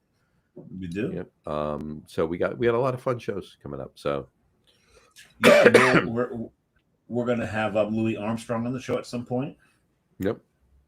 No, he's dead. Well, we'll play his music. There you go. In February, we're gonna have another Benoit show. I haven't reached out. Well, to him, so I plan on it, but we plan on it. But I'm sure he's very. I'll reach out to him tomorrow. Benoit is it's these guys right here. Be chocolat. And we had a great time with them last year for the pre Valentine's Day show. So maybe the end of January, beginning of February. Beginning of February, We'll see. I've got to reach out to him. Maybe I'll do so tomorrow. I wish him Merry Christmas and all that. And Doug just said, when will the next Enda Chaser come on? And he said he wants more tiki. Of course, he wants more tiki. The next Enda Chaser that I'm on will not be tiki. Sorry, Doug. The one after that, maybe, possibly. I've got some new mugs on the way. On the way. Yeah. All right. I do, Doug. All right. But I know that John did not use all of his tiki mugs on the last I did show. not. So we want more. All right. I got to give him that opportunity. All right. Let's close this out. On that note, we will wrap up the show for today. We want to thank everybody for watching, and for those of you just listening to the audio podcast, thank you for listening. Don't forget to visit our website, www.logroom.com. That's LEGEROOM.com. And please remember, like us and follow us on all of our social media, Facebook, Twitter, Instagram, and of course our YouTube channel. All of them are at The Lager Room. Remember, we go live with the video podcast on Facebook, YouTube, X, and Twitch every Tuesday night around 6:30 p.m. Eastern Time. And for those of you who just want to listen to the audio podcast, you can do so on our audio host, Spreaker, as well as iHeartRadio, Apple Podcasts, Spotify, Odyssey, Audible, Pandora, Amazon Music, iTunes Music, YouTube Music, TuneIn, Podcast Addict, CastBox, Deezer, Podchaser, Listen Notes. Pretty much anywhere you can find an audio podcast, you will find the Lager Room Guys Craft Beer Podcast. And if you haven't done so already, please subscribe to one or more of those feeds, and you will never miss a show. Please. Oh, please. Again, thanks for following along with us. Have a great rest of your week. Have a wonderful weekend. Tony and Brian, thank you so much for coming on. Oh, they left already. They're gone. You know why? They have lives. We don't. There you go. One has a wife. Yeah. Anyway, we love Tony and Brian coming on the show every year. We love doing this show every year. We love doing all of our annual shows we do. We love doing all of our shows. Period. We love doing so. As you probably haven't been able to tell, we're going to hit probably sometime mid to late summer. We're going to hit 300 episodes. And when we do, we'll split the G, right? And that's just regular episodes. That's not even including. I don't even know what that means. I don't know what it means, but I like it. There you go. Anyway, have a look, everybody. This is Festivus. Happy Festivus. 1225. There you go. I did Christmas. There you go. I got a Christmas score. There you go. 12.25. I love it. Thank you so much. And he's either frozen or he just likes holding it in front of his face, one or the other. There you go. Oh, actually, he did. He froze a little bit there. Anyway, you did too. So I think it was communal? Happy Festivus. Happy communal freezing. There you go. Happy Festivus. Have a wonderful, merry Christmas. It was a Santa Claus and his old lady commune. Exactly. Have a very merry. Not the Cheech and Chong's. If you've never heard Cheech and Chong's Christmas song, that's a special one. It's a very special one. On Chico, on Paco, on. No. There you go. Have a very warm and loving and merry Christmas Eve, and of course, eat lots, drink lots, give very lots, merry Christmas. Receive lots. Just enjoy draw lots. The next few days. No, don't draw lots. Enjoy Boxing Day too, right on the 26th. Just enjoy. Just enjoy as much. Exactly. Just enjoy the day. That's not what Boxing Day means. That's not what Boxing Day means, right? Oh. Exactly. And we will talk to you next Tuesday, folks. It's going to be our big beer show, our last show of the. It will. No, it's not going to be our last beer of the year because I'm sure we'll drink something on New Year's Eve. Yeah, exactly. Yeah, but New Year's Eve, I don't drink a lot of beer. New Year's Eve. I don't drink a lot. I don't drink any beer on New Year's Eve. I'm drinking, yeah. No, I'm really drinking a lot of wine, champagne, and all kinds of harder stuff. Yeah, I'll be drinking harder stuff on New Year's Eve too. So it might be our last beers of the year, quite literally. It's very possible. This right after that, I might go straight up tiki. Yeah. For a little bit, and we're going out. For the first time in the. That's right. You said that. Where are you going? We're going in Asbury Park. Big party. Open bar with food. One price we paid. With a bunch of people. For 8 to 1 a.m. 1 to 8 a.m. 8 to 1 a.m. Oh, 8 p.m. on New Year's Eve. So I switched that because otherwise it made no sense. 1 p.m. to 8 a.m. That would be awesome. That would be 12. That would be 19 hours. No, you math. No mathing. No mathing. I think you mathed wrong anyway. I think so. No, actually, I didn't. But I don't think you did either. But anyway. well, good for you, because I have refused to go out on New Year's Eve for a very, very long time. Fair enough. But because as we've said on the show before, that's amateur hour. It is. It is. Well, it's going to be a fun night. We'll find out where we're going. So. But you taking the train up there, or you're not driving? We're taking the train up and taking the train back too. Good. The open bar and the party stops at 1:00. We'll get our last call drinks at like 12:40, and there's a 1:09 train back. Perfecto. But knowing you, you'll be late for the train and have to. No, we will not. Oh, because Jess will drag you by your fucking testicles. And it might hurt, but I'll get home on time. There you go. You will get home on time and not be in as much trouble as you would in otherwise. Exactly. So there you go. All right. On that note, you have a wonderful Christmas. You do as well. All right. Have a wonderful Christmas. Have a wonderful Christmas Eve. Wonderful Christmas Day. And everybody out there, same thing. Wonderful Christmas. Wonderful Christmas. Yep. Christmas Eve. Christmas Day. Everyone, please be safe. Please be safe. Enjoy the holiday. Spend it with family. Spend it with friends. Do whatever you're going to do. You do you, but enjoy the days. And or not spend it with family and maybe make it happier for you. I said friends or family. I said or. I didn't say and. I said or. There you go. There. Just and or with a slash in the middle. Just don't. Spending it alone is don't. Yeah. Hopefully. And enjoy. However you will enjoy it. Enjoy it, and we will talk to you next week. Enjoy and hopefully you'll be wearing away while you're doing it. And maybe you get laid. Exactly. Even if it's like Dave and you have to get laid, lay yourself. Lay yourself. I wonder if that never got extended, because George Carlin said, "You ever notice you never get laid much on Thanksgiving?" You know. Maybe it's all the coats are on the bed. It's the coats on the bed. That's what it is. That's what it is. All right. Does that extend to Christmas? No, because the coats don't go on the bed on Christmas. They don't? They go on the couch. You're good. Cool. All right, fair enough. All right, folks. So split that G. Split the G. We'll talk to you next week, folks. Enjoy. Take care. Cheers. Merry Christmas, folks. Take care.